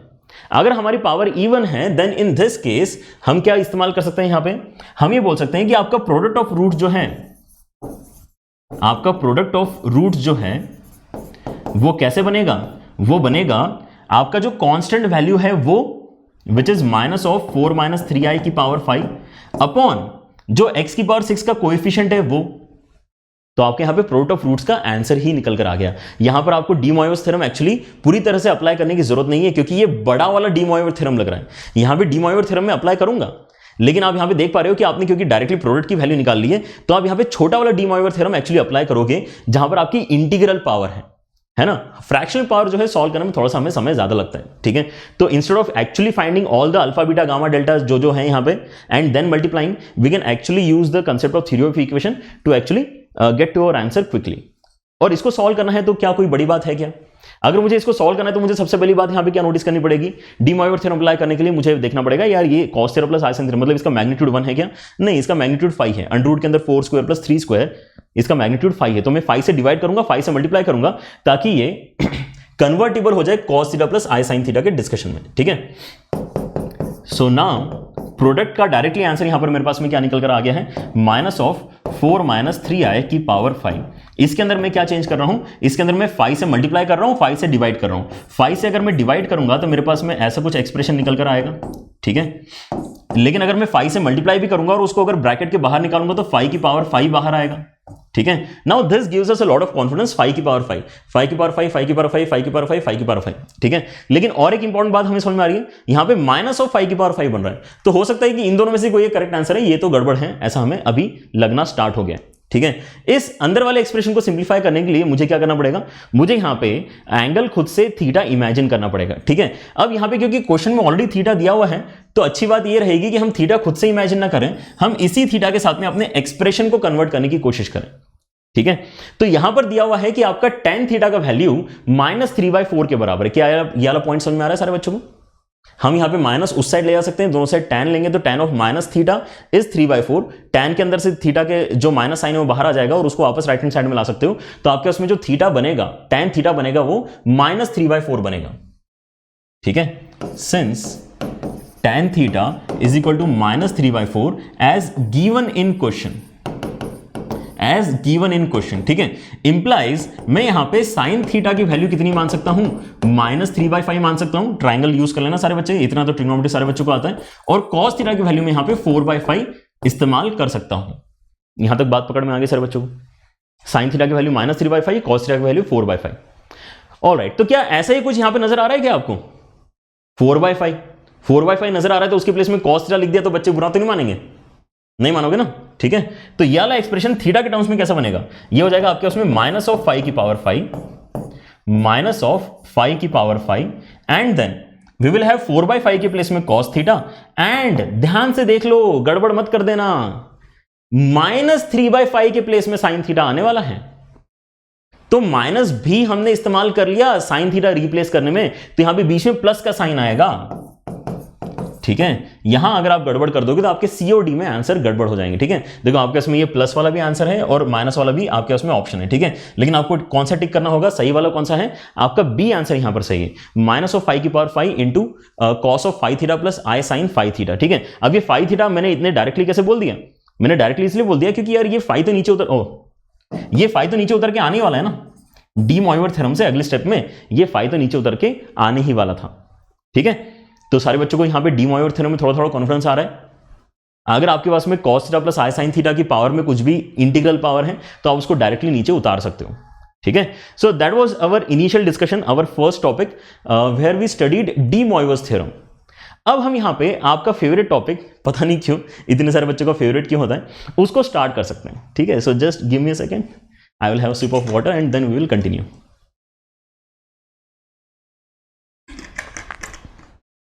Okay, so cube roots of unity, cube roots of unity, यहां पे सबसे पहली बात तो आपने देखना चाहिए कि यूनिटी क्या होता है, तो यूनिटी तो 1 होता है, ठीक है। यूनिटी मतलब वो ऐसा नहीं कि वो है ना सब साथ में रहेंगे तो यहां पे जो है पावरफुल होते हैं, वाला यूनिटी नहीं है। यूनिटी मैथमेटिक्स में क्या होता है 1, और roots, cube root of unity नहीं पूछा जा रहा है, क्यूब रूट्स ऑफ यूनिटी पूछा जा रहा है, मतलब यहां पर यूनिटी के मल्टीपल रूट्स आते होंगे, इसका मतलब यूनिटी के मल्टीपल रूट्स आते होंगे तभी यहां पे प्लूरल का इस्तेमाल किया गया है, ठीक है। तो आपका बहुत ही सिंपल टॉपिक अब यहां पे स्टार्ट हो रहा है, सारे बच्चे खुश हो जाएं कि finally it is starting and it will also and in this lecture itself, ठीक है।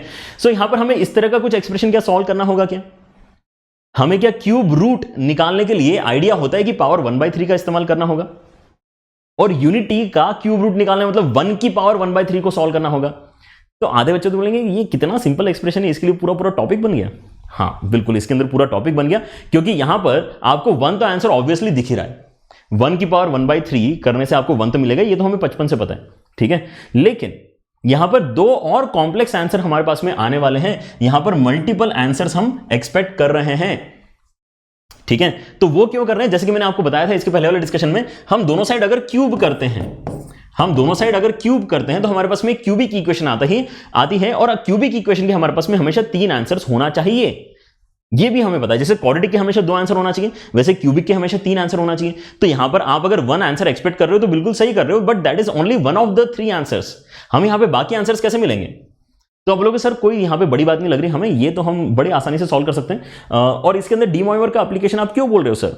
हम तो इसको ऐसे ही सॉल्व कर लेंगे। बिल्कुल आप इसको ऐसे ही सॉल्व कर सकते हो, है ना। I am completely with you.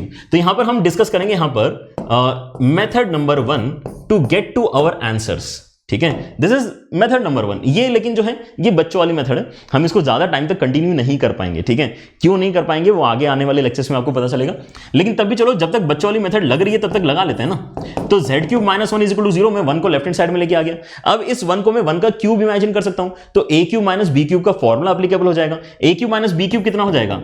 a minus B into A square plus A B plus B square. और ये जो हमारे पास में दो मल्टीप्लिकेशन में ब्रैकेट्स इक्वल टू 0 आ रहे हैं, तो यहां से हमारे पास में क्या क्या केसेस बनेंगे? यहां से हमारे पास में एक तो केस बनता है कि z माइनस 1 की वैल्यू 0 हो जाए, तो आपका प्रोडक्ट 0 हो जाएगा। या फिर आप बोलोगे कि z square plus z plus 1 ये 0 हो जाए, ये भी आपके पास में जो है पॉसिबिलिटी बन सकती है। तो क्योंकि ये आपके इसमें लीनियर एक्सप्रेशन, तो यहां से आपके इसमें एक आंसर आएगा विच इज इक्वल टू 1, जो हम पहले से एक्सपेक्ट कर रहे थे। ये हमारे पास में क्वाड्रेटिक की इक्वेशन है, तो यहां से हमारे पास में 2 आंसर निकलकर आना चाहिए। ठीक है, so let us look at those answers जो यहां पर पहले हम डिस्कस नहीं कर पाते थे, क्योंकि ये आंसर्स आपके कॉम्प्लेक्स नंबर्स आने वाले हैं और कॉम्प्लेक्स नंबर्स अभी हमने सीखना स्टार्ट किया ही है। ठीक है, तो अगर मैं z square plus z plus 1 को फर्दर सॉल्व करना चाहूं तो हमें पता है यहां पे कि हमारा क्वाड्रेटिक फॉर्मूला एप्लीकेबल होता है। तो z का वैल्यू कितना हो जाएगा? Minus B plus minus under the root B square minus 4ac upon 2a। तो ये हो जाएगा आपका इसमें -1 प्लस माइनस √3i अपॉन 2। तो मतलब दो जो आंसर्स यहां पर आपके इसमें आ रहे हैं, प्लस साइन अगर आप इस्तेमाल करते हो तो आपके इसमें आ रहा है -1/2 प्लस √3/2 इंटू आई, और यहां पर आएगा further -1/2 minus √3/2 into I. Clear?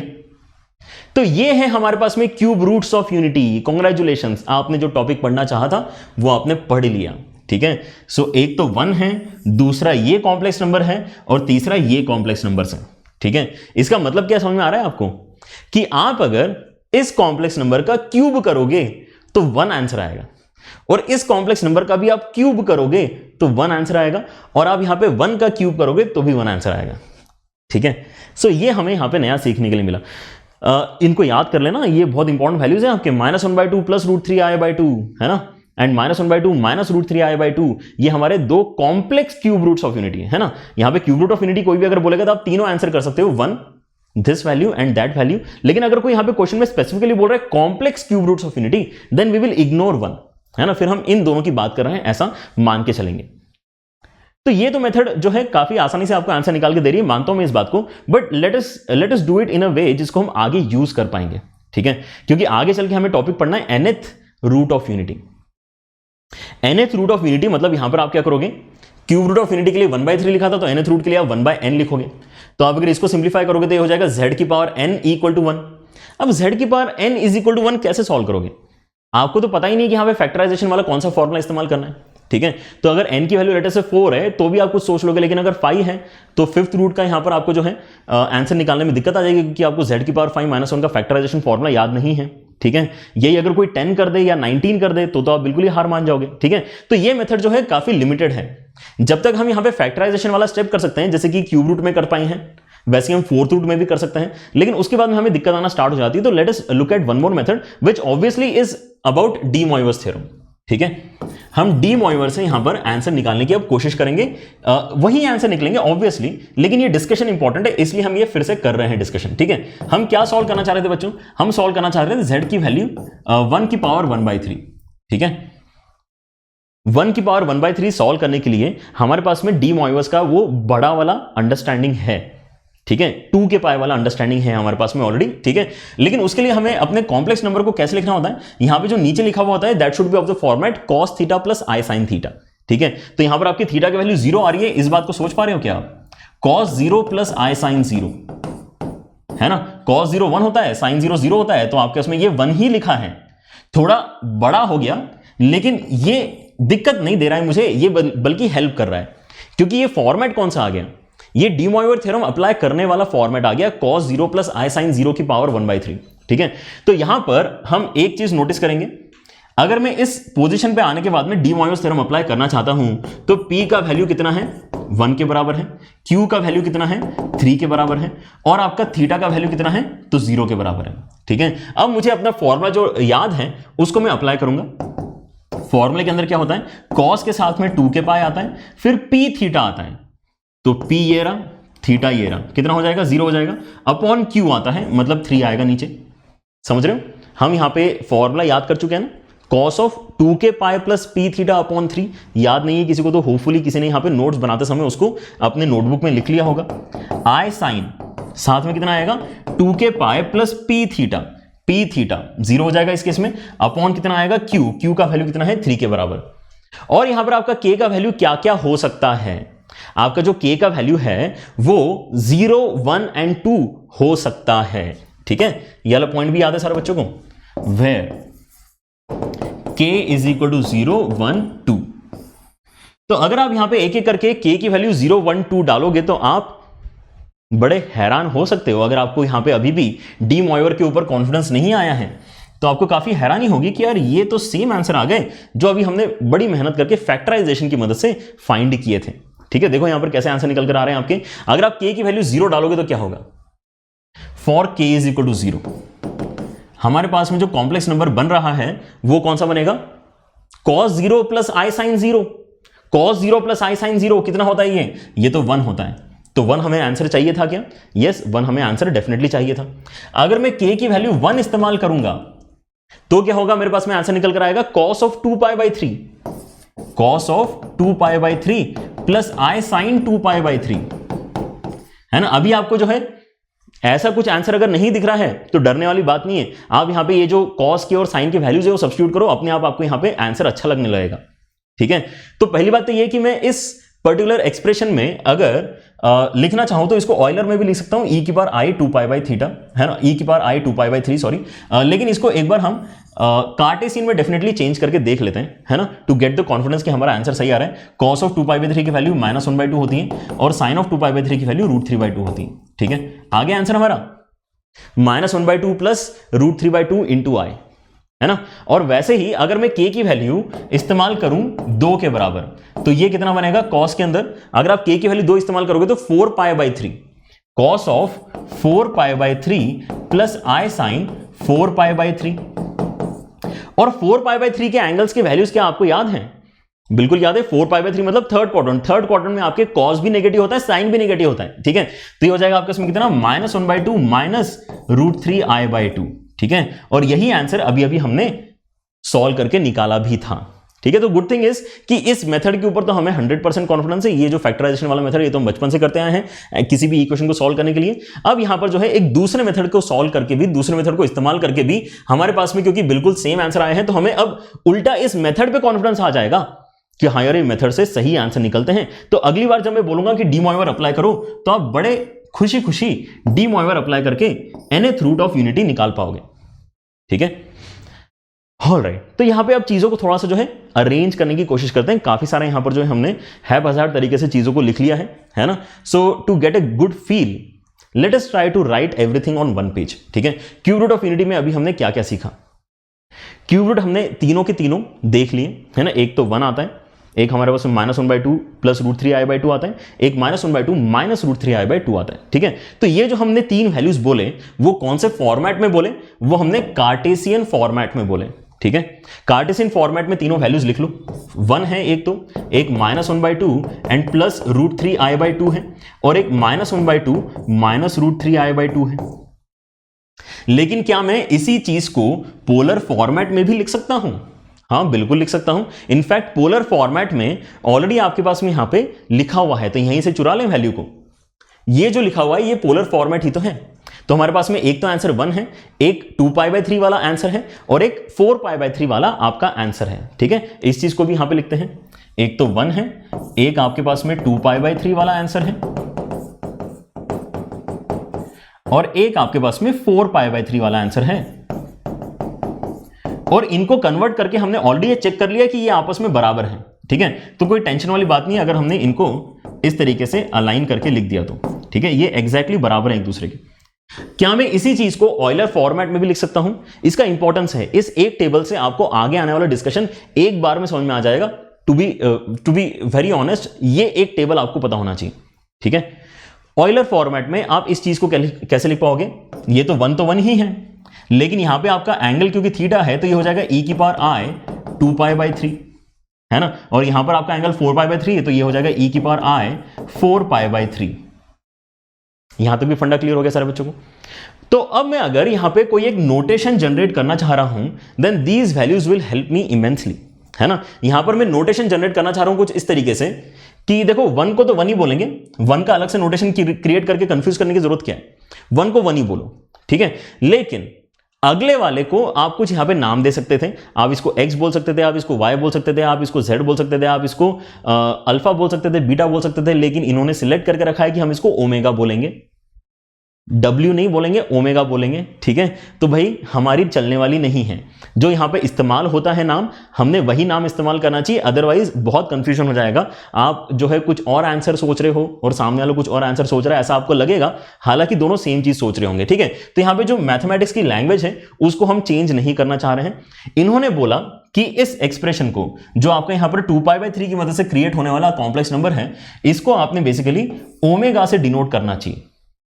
हम कुछ नहीं कर सकते, इसका नाम ओमेगा बहुत टाइम से पड़ा हुआ है और लोग ओमेगा ही यहां पर बोल के खुश होते हैं, ठीक है। सो हम भी इसको ओमेगा बोलेंगे, ठीक है।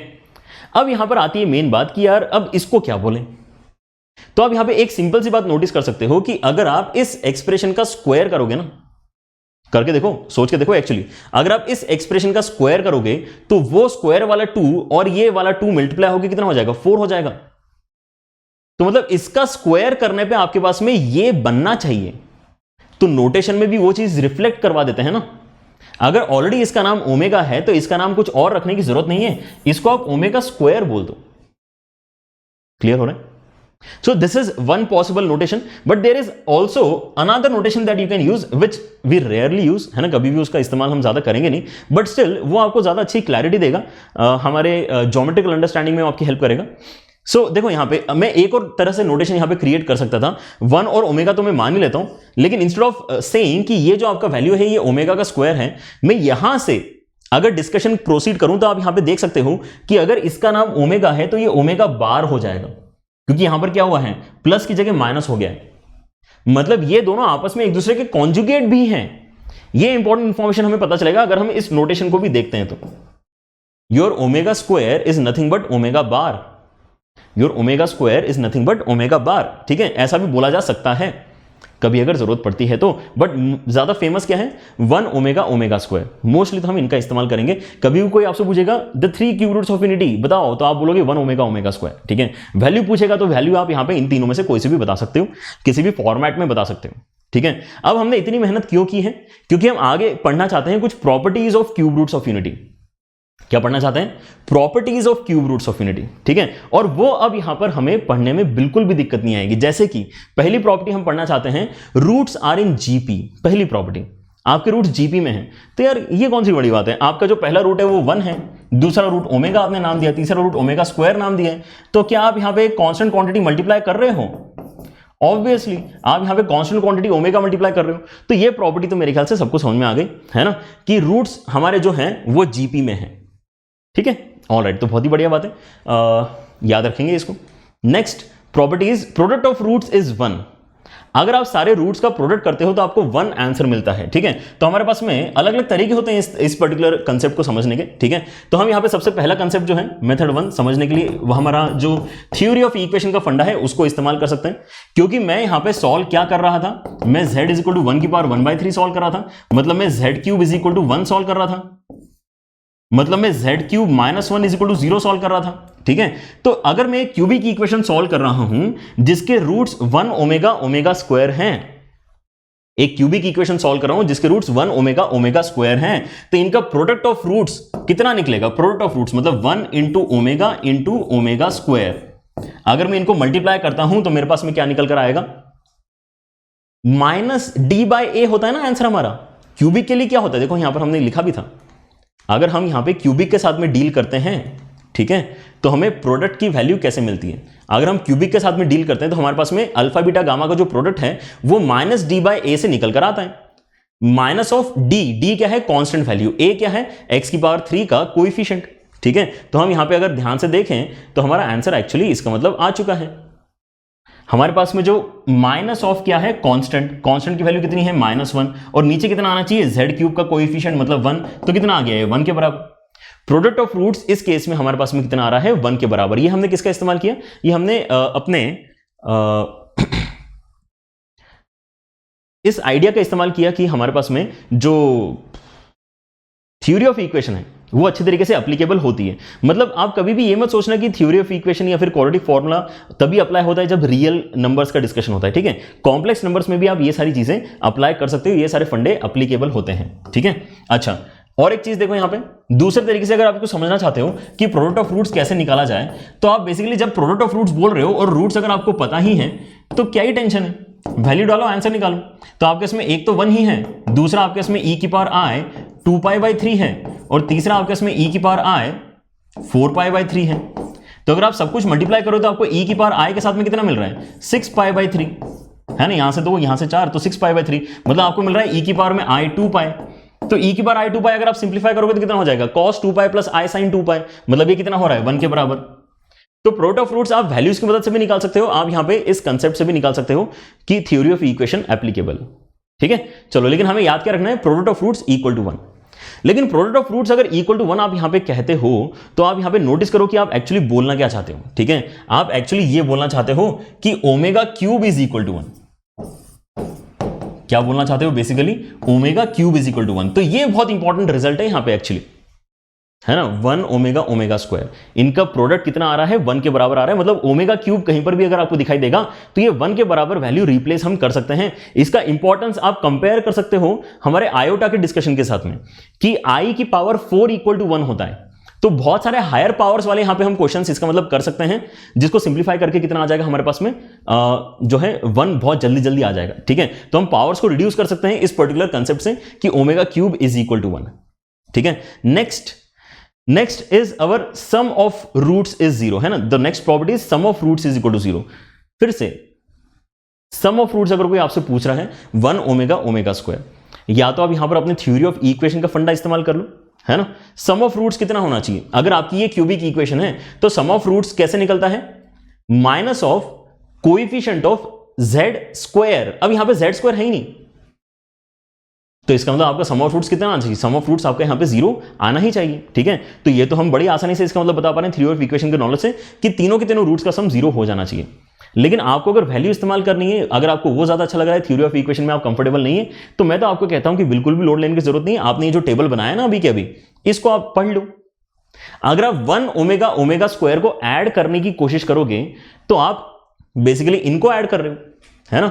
यहां पर जैसे इसके पहले वाले जो जीपी वाला आइडिया था उसके अंदर ये फॉर्मेट हमें ज्यादा अच्छे तरीके से हेल्प कर रहा था समझने में कि यार हमने ओमेगा के बाद में ओमेगा स्क्वायर लिया है, ठीक है। लेकिन अगर हम यहां पे एडिशन देखना चाह रहे हैं तो ये हमारे पास में कार्टेशियन फॉर्मेट जो है वो ज्यादा अच्छे तरीके से एक्सप्लेनेशन निकाल के दे रहा है। देखो यहां पे तीनों को ऐड करके ये दोनों तो कैंसिल हो ही जाएंगे और ये दोनों मिलकर -1 बनेगा जो उसके साथ में कैंसिल हो जाएगा। तो अगर मैं तीनों को ऐड कर रहा हूं तो लिटरली मैं देख सकता हूं वैल्यूज का इस्तेमाल करके कि आंसर 0 आता है। तो कोई बड़ी बात नहीं इसके अंदर। हम यहां पे थ्योरी ऑफ इक्वेशन अगर नहीं समझ पा रहे हैं, बिल्कुल यहां पे लोड लेने की जरूरत नहीं है, लेकिन ये पता होना चाहिए, this is very important. 1 plus omega square की वैल्यू कितनी होती है, 0 के बराबर होती है, ठीक है। और इन जनरल हम यहां पे एक और नया फंडा पढ़ सकते हैं, ठीक है, कि अगर मैं यहां पे डायरेक्टली ऐड नहीं कर रहा हूं, सम तो मैं करना चाह रहा हूं, सम करने में मुझे यहां पे जो है बहुत फायदा मिलेगा आगे चल के। इस इक्वेशन का हम बहुत बार इस्तेमाल करेंगे। अगर मैं 1 plus omega square equal to 0, है ना, याद रखता हूं तो बहुत सारे क्वेश्चन मेरे सॉल्व हो जाते हैं। लेकिन अगर कोई सवाल ऐसा आए जिसके अंदर हम 1 प्लस ओमेगा स्क्वायर डायरेक्टली नहीं कर रहे हैं, हम 1 की पावर r कर रहे हैं, आप बोलोगे सर इसका तो कोई यहां पे ज्यादा यूज होगा नहीं, 1 की पावर r तो हमेशा 1 बनेगा, बिल्कुल सही बात है। लेकिन एक फ्लो बनाने के लिए इस तरह से लिखा है, 1 की पावर r, ओमेगा की power r and omega square की पावर r हमने यहां पे किए और फिर हमने इनको ऐड करके देखा कि क्या हो रहा है। तो यहां पर दो पॉसिबिलिटीज बन सकती हैं। अगर आप ये काम करते हो तो आपके पास में आंसर 0 भी आ सकता है और आपके पास में आंसर 3 भी आ सकता है, डिपेंडिंग अपॉन कि आपने जो पावर रेस करी है वो कैसी है। अगर वो 3 का मल्टीपल है, अगर आपने जो पावर रेस करी है वो 3 का मल्टीपल है, तो होगा क्या कि ये तो 1 है ही है, 3 का मल्टीपल होने की वजह से ये भी 1 बनेगा और 3 का मल्टीपल होने की वजह से ये भी 1 बनेगा, तो 1 1 1 मिलके कितना हो जाएंगे, 3 हो जाएंगे। लेकिन अगर वो 3 का मल्टीपल नहीं है तो ये इंटरेस्टिंग डिस्कशन हो सकता है कि आपके पास में अभी भी आंसर 0 निकल कर आएगा। एक बार करके देखते हैं, ठीक है। सबसे यहां पे आसान क्या है, एग्जांपल लेके चेक कर लो, है ना। अगर आप जो है कैटेगरीज की मदद से चेक करना चाह रहे हो, आप यहां पे जो है अपने पावर r को 3n 3n+1 3n+2 लेके भी यहां पे जो है डिस्कशन आगे प्रोसीड कर सकते हो, बट अननेसेसरी यहां पर जो है चीजें कॉम्प्लिकेट करने की जरूरत नहीं है। हम तो यहां पे एग्जांपल के थ्रू समझते हैं कि यार ऐसे कैसे चीजें मैनेज हो जा रही हैं कि आंसर हमारे पास फिर से 0 आ गया। Given that r is not a multiple of 3, तो if r is not a multiple of 3, can I take r is equal to 2? Just for the sake of example, can I take r is equal to 2? वैसे तो आप दूसरा भी कोई number लेके यहां पे चेक कर सकते हो, but this is the easiest one two discuss, ठीक है। तो हमारे पास में इसका मतलब क्या पूछा जा रहा है, 1 की पावर 2, ओमेगा की पावर 2 एंड ओमेगा स्क्वायर की पावर 2 सॉल्व करके कितना आएगा। तो ये तो 1 होना चाहिए, जैसे कि हम पहले से जान रहे हैं। ये ओमेगा स्क्वायर होना चाहिए, ये ओमेगा की पावर 4 हो जाएगा 2 मल्टीप्लाई करके। लेकिन हमें अभी अभी एक इंटरेस्टिंग चीज पता चली है कि ओमेगा क्यूब कितना होता है। ओमेगा क्यूब तो 1 होता है ना, तो ओमेगा की पावर 4 को एक्चुअली में 2 टुकड़ों में ब्रेक कर सकता हूं, ओमेगा की power 3 into omega. Omega cube क्योंकि आपका 1 के बराबर होता है, इसलिए आपके इसमें अब यहां पे बन क्या रहा है, 1 ओमेगा स्क्वायर ओमेगा, समझे। और ये तो हम पढ़ चुके हैं ना, ये तो हम देख चुके हैं कि इसका आंसर 0 आएगा। 1 प्लस ओमेगा स्क्वायर, इसके साथ में तो ऑलरेडी हम कंफर्टेबल है ना कि इसका तो आंसर 0 आता ही है। तो अब यहां पे समझ रहे हो होता क्या है, जब हम यहां पर 3 का मल्टीपल यूज नहीं करते हैं तो अल्टीमेटली पावर्स मैनेज हो जाती हैं और आपके पास में जो 3 टर्म्स बचती हैं वो 1 ओमेगा स्क्वायर ही बचती हैं। आप इसको चेक कर सकते हो पावर 4 के साथ में, आप इसको चेक कर सकते हो पावर लेट से 8 के साथ में। हर बार आपको यहां पर जो है मिक्स एंड मैच होके अल्टीमेटली क्या मिलेगा, एक टर्म 1 मिलेगी, एक टर्म ओमेगा मिलेगी, एक टर्म ओमेगा स्क्वायर मिलेगी, जिनका सम करके 0 आपको हमेशा मिलेगा। मतलब ये वाला रिजल्ट हमें समझ में आ गया। और आई गेस ये वाला रिजल्ट तो बहुत ही आसान था समझने के लिए। अगर मैं 3 का मल्टीपल लेना चाह रहा हूं तो ऑब्वियसली सबसे सिंपल एग्जांपल क्या होगा, 3 ले लेते हैं। 3 का मल्टीपल 3 ले लेते हैं। आप 6 भी ले सकते हो, 9 भी ले सकते हो, आप यहां पे 300 भी ले सकते हो, कोई यहां पे मनाही नहीं है। लेकिन हम यहां पे सबसे सिंपल तरीके से इसको समझने की कोशिश कर रहे हैं। तो यहां पर अगर मैंने 3 लिया, पावर में तो क्या हो रहा है, 1 की पावर 3, ओमेगा की पावर 3 एंड ओमेगा स्क्वायर की पावर 3। तो यहां पर ये ओमेगा क्यूब जो है ये तो हम कॉन्फिडेंटली 1 बोल ही सकते हैं ऑलरेडी, लेकिन ये जो अगला वाला है इसको मैं एक्सपोनेंट की प्रॉपर्टी से इस तरीके से चेंज कर सकता हूं कि 3 अंदर आ गया और 2 बाहर चला गया, ठीक है। तो भाई अब ये भी 1, ये भी 1 और ये 1 का स्क्वायर, तो आपका आंसर कितना आ गया, 3 आ गया। तो हम यहां पर इस रिजल्ट को इस तरीके से अंडरस्टैंड करते हैं कि अगर हमारे पास में जो एक्स्ट्रा पावर r रेस की जा रही है अगर वो 3 का मल्टीपल है, देन इन दैट केस हमारा आंसर सम का 3 आएगा। अगर वो 3 का मल्टीपल नहीं है तो हमारे पास में रेगुलर आंसर 0 निकल कर आएगा, ठीक है। This is our third property of cube root of unity, ठीक है। सिंपल लग रहा है ना सब कुछ। जितना सिंपल यहां पर आपको थ्योरी लग रहा है उतनी सिंपल आपको यहां पे क्वेश्चंस भी लगने वाले हैं, ठीक है। Now factorisation. फैक्टराइजेशन यहां पर हम 2 अलग अलग इक्वेशंस का देखते हैं। पहला इक्वेशन तो ऑब्वियसली अगर मैं आपसे बोलूं कि आपको z³ - 1 = 0, ये जो इक्वेशन है इसके रूट्स आपको पता है ना, इसके रूट्स आपको पता है 1 ओमेगा एंड ओमेगा स्क्वायर। तो क्या आप इस एक्सप्रेशन को फैक्टराइज्ड फॉर्मेट में लिख सकते हो? आई गेस यस, सारे बच्चे एग्री करेंगे कि सर क्वाड्रेटिक इक्वेशन हमने पढ़ा था कि अगर आपके रूट्स अल्फा और बीटा हैं तो हम उसको x - alpha into x - beta की मदद से फैक्टराइज कर सकते हैं हमारे क्वाड्रेटिक एक्सप्रेशन को, ठीक है। वैसे ये जो क्यूबिक है अगर मैं इसको फैक्टराइज करना चाहता हूं तो मेरे पास में क्या आ जाएगा, मेरे पास में z³ - 1 का जो एक्सप्रेशन है वो फैक्टराइज फॉर्मेट में ऐसा कुछ दिखाई देगा, z - 1 into z - omega into z - omega square. Yes, आपका अल्फा बीटा और गामा यहां पे इस्तेमाल हमने कर लिया, ठीक है। तो ये फैक्टराइजेशन हम कर सकते हैं अगर हमें z³ - 1 की फैक्टराइजेशन की कभी जरूरत पड़े तो। लेकिन ज्यादा इंपॉर्टेंट यहां पर क्या है, ज्यादा इंपॉर्टेंट है कि अगर मैं आपका z - 1 से डिवाइड कर दूं तो क्या होगा, z³ - 1 अपॉन z - 1 बनेगा, ठीक है। और ये चीज जो है ये basically z - omega into z - omega square की तरह मुझे दिखाई दे रहा है। मतलब बेसिकली ये क्या होना चाहिए, ये आपका एक क्वाड्रेटिक इक्वेशन होना चाहिए जिसके roots omega and omega square हैं। तो ये कौन सा वाला क्वाड्रेटिक इक्वेशन था जिसको सॉल्व करके हमारे रूट्स ओमेगा और ओमेगा स्क्वायर एक्चुअली आए थे, वो बच्चों वाली मेथड से जो हमने सॉल्व किया था, तो z² + z + 1। तो ये एक्सप्रेशन बेसिकली क्या है, z² + z + 1 है। आप बेसिकली इसको जीपी के फॉर्मूले से विजुलाइज एक्चुअली कर सकते हो, ठीक है, कि 1 + z + z² कितना होता है। 1 प्लस जेड स्क्वायर कितना हो जाएगा, ठीक है। अगर मैं जीपी का यहां पे फॉर्मूला इस्तेमाल करता हूं, ठीक है, तो मेरे पास में हो जाएगा first term into common ratio की power number of terms -1 upon common ratio -1। आ रही बात समझ में? 1 प्लस जेड स्क्वायर, वो जो हमारा क्वाड्रेटिक एक्सप्रेशन था वही एक्चुअली यहां पर लिखा हुआ है, लेकिन वो इस अलग दिखने वाले फॉर्मेट में लिखा हुआ है, ठीक है। तो हम यहां पर इस चीज को डायरेक्टली भी पढ़ सकते थे, यहां पर जो है जीपी बीच में इन्वॉल्व करने की वैसे जरूरत नहीं थी।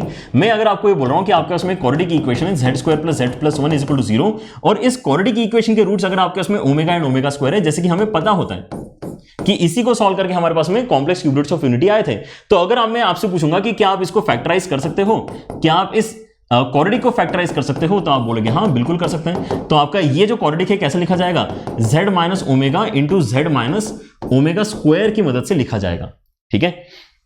Now lot of students might think कि ये कहां इस्तेमाल होगा यार, ये इस्तेमाल होगा, और जब ये इस्तेमाल होगा ना specially nth root of unity में, क्योंकि हम यहां पे जो क्यूब रूट ऑफ यूनिटी में प्रॉपर्टीज पढ़ रहे हैं वही एक्सटेंड हो जाती है nth रूट ऑफ यूनिटी के लिए, ठीक है। जब इस्तेमाल होगा और तब आपके दिमाग में अगर फैक्टराइजेशन नहीं आया तो बिलीव मी आप अटक जाओगे, ठीक है। आपको यहां पर ये फैक्टराइजेशन वाला आइडिया क्लियर होना चाहिए, ठीक है। This I guess is not that important anyways, ठीक है। ज्यादा इंपॉर्टेंट क्या है कि जो आपके कॉम्प्लेक्स क्यूब रूट्स हैं, जो आपके कॉम्प्लेक्स रूट्स हैं वो किस क्वाड्रेटिक के या फिर वो किस आपके पॉलिनोमियल के रूट्स हैं, ठीक है, दैट इज इंपॉर्टेंट, ठीक है। तो z square plus z plus 1 can now be factorized with omega and omega square, this is what we want to remember, ठीक है। Alright, and the last property that we want to discuss है ना, theory का बिल्कुल last portion है ये, वो क्या है, the three cube roots of unity when plotted on the Argand plane constitute the vertices of an equilateral triangle, ठीक है, constitute the vertices of an equilateral triangle। काफी इंटरेस्टिंग है, यहां पर आपकी ज्योमेट्री बन रही है। ये क्या कहना चाह रहा है, हमारे पास में देखो तीन कॉम्प्लेक्स नंबर्स हैं, 1 omega omega square, 1 omega omega square. 1 कहां पर आएगा वो हमें एक्चुअली पता भी होता है, ठीक है। 1 हमें पता है कहां पे आएगा, रियल एक्सिस के ऊपर आएगा, यहां पर कहीं आएगा। ये बोलना चाह रहा है कि आप अगर 1 ओमेगा जो कि अपने आप में एक कॉम्प्लेक्स नंबर है एंड ओमेगा स्क्वायर जो अगेन अपने आप में एक कॉम्प्लेक्स नंबर है, अगर आप उनको प्लॉट करते हो ऐसे डॉट अलग अलग अगर बना लोगे और उनको वर्टाइसेस मान के अगर एक ट्रायंगल कंप्लीट करोगे तो वो ट्रायंगल एक इक्विलेटरल ट्रायंगल होगा, ऐसा ये कहना चाह रहा है, ठीक है। तो हम पहले तो यहां पे प्लॉट कर लेते हैं, हमें यहां पर क्योंकि ऑलरेडी क्या पता है, उनकी वैल्यूज पता है, ठीक है। तो 1 पता था तो मैंने 1 प्लॉट कर लिया। मुझे दूसरा पता है यहां पे -1/2 plus √3i/2, -1/2 plus √3i/2, -1/2 plus √3i/2, तो यहां कहीं आएगा। एंड अगला कॉम्प्लेक्स नंबर क्या है, वो इसी का कॉन्जुगेट है कि नहीं। अभी हमने ये वाला पॉइंट तो डिस्कस कर ही लिया था, है ना। तो ये कितना आ जाएगा, -1/2 माइनस √3i/2। तो ये आपके पास में बेसिकली ज्योमेट्री क्रिएट हो रही है, ये आपके तीन वर्टाइसेस आ रहे हैं। अगर आप इन तीन वर्टाइसेस को कनेक्ट करते हो तो ये प्रॉपर्टी बताना चाह रही है कि यार ये जो है बहुत अच्छा फिगर बना है, ये एक इक्विलेटरल ट्रायंगल बना है। लेकिन हम इस चीज को विजुलाइज कर सकते हैं यूजिंग रोटेशन थ्योरम, ठीक है। हम यहां पर क्या बोलते हैं कि यार आपके पास में ये जो कॉम्प्लेक्स नंबर है ना, ये कैसे लिखा जा सकता है ऑयलर फॉर्मेट में। ऑयलर फॉर्मेट में आप इसको बोलते हो e की पावर i 2π/3, और वैसे ही ऑयलर फॉर्मेट में आप इस कॉम्प्लेक्स नंबर को क्या बोलते हो, इसको आप बोलते हो e की पावर i 4π/3। अब e की पावर i थीटा का डिस्कशन हमने लास्ट लेक्चर में बहुत डिटेल में किया था। अगर किसी भी कॉम्प्लेक्स नंबर में अगर मैं e की पावर i थीटा मल्टीप्लाई करता हूं तो उस कॉम्प्लेक्स नंबर वाला जो एरो है वो उसको आप मान सकते हो कि रोटेट हो गया कितने से, उतने थीटा एंगल से रोटेट हो गया, आप ऐसा मान सकते हो। तो यहां पर अगर आपके उसमें पहला कॉम्प्लेक्स नंबर मानते हैं कि कौन सा है, 1 है, आपके उसमें पहला कॉम्प्लेक्स नंबर 1 है, ठीक है। अगर मैं इसके अंदर e की पावर i 2π/3 मल्टीप्लाई करूंगा तो क्या आपका एंगल ऑफ रोटेशन 2π/3 हो जाएगा।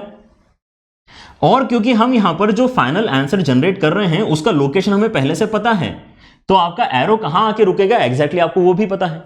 बात आ रही समझ में। मैंने क्या बोला, मेरे पास में पहला एक कॉम्प्लेक्स नंबर है, उसके अंदर मैंने क्या मल्टीप्लाई किया, e की पावर i 2π/3 मल्टीप्लाई किया, मतलब ये जो भी एरो था 1 वाला वो 2π/3 से रोटेट हो जाएगा। मतलब ये एंगल कितना बनना चाहिए, 2π/3 बनना चाहिए, ठीक है। ओके, और 2π/3 मल्टीप्लाई करने पे एग्जैक्टली यही वाला पॉइंट जो है इंडिकेट होगा, इसकी भी गारंटी, क्योंकि इसका नाम ही है वो, उसका नाम है ये, ठीक है। तो ये देख लो क्या नाम है, ये नाम और ये नाम सेम है ना, तो इसका मतलब आपने जो यहां पे एक्टिविटी करी है उससे एग्जैक्टली आपके पास में इस डायरेक्शन में जाने वाला एरो ही क्रिएट हुआ है।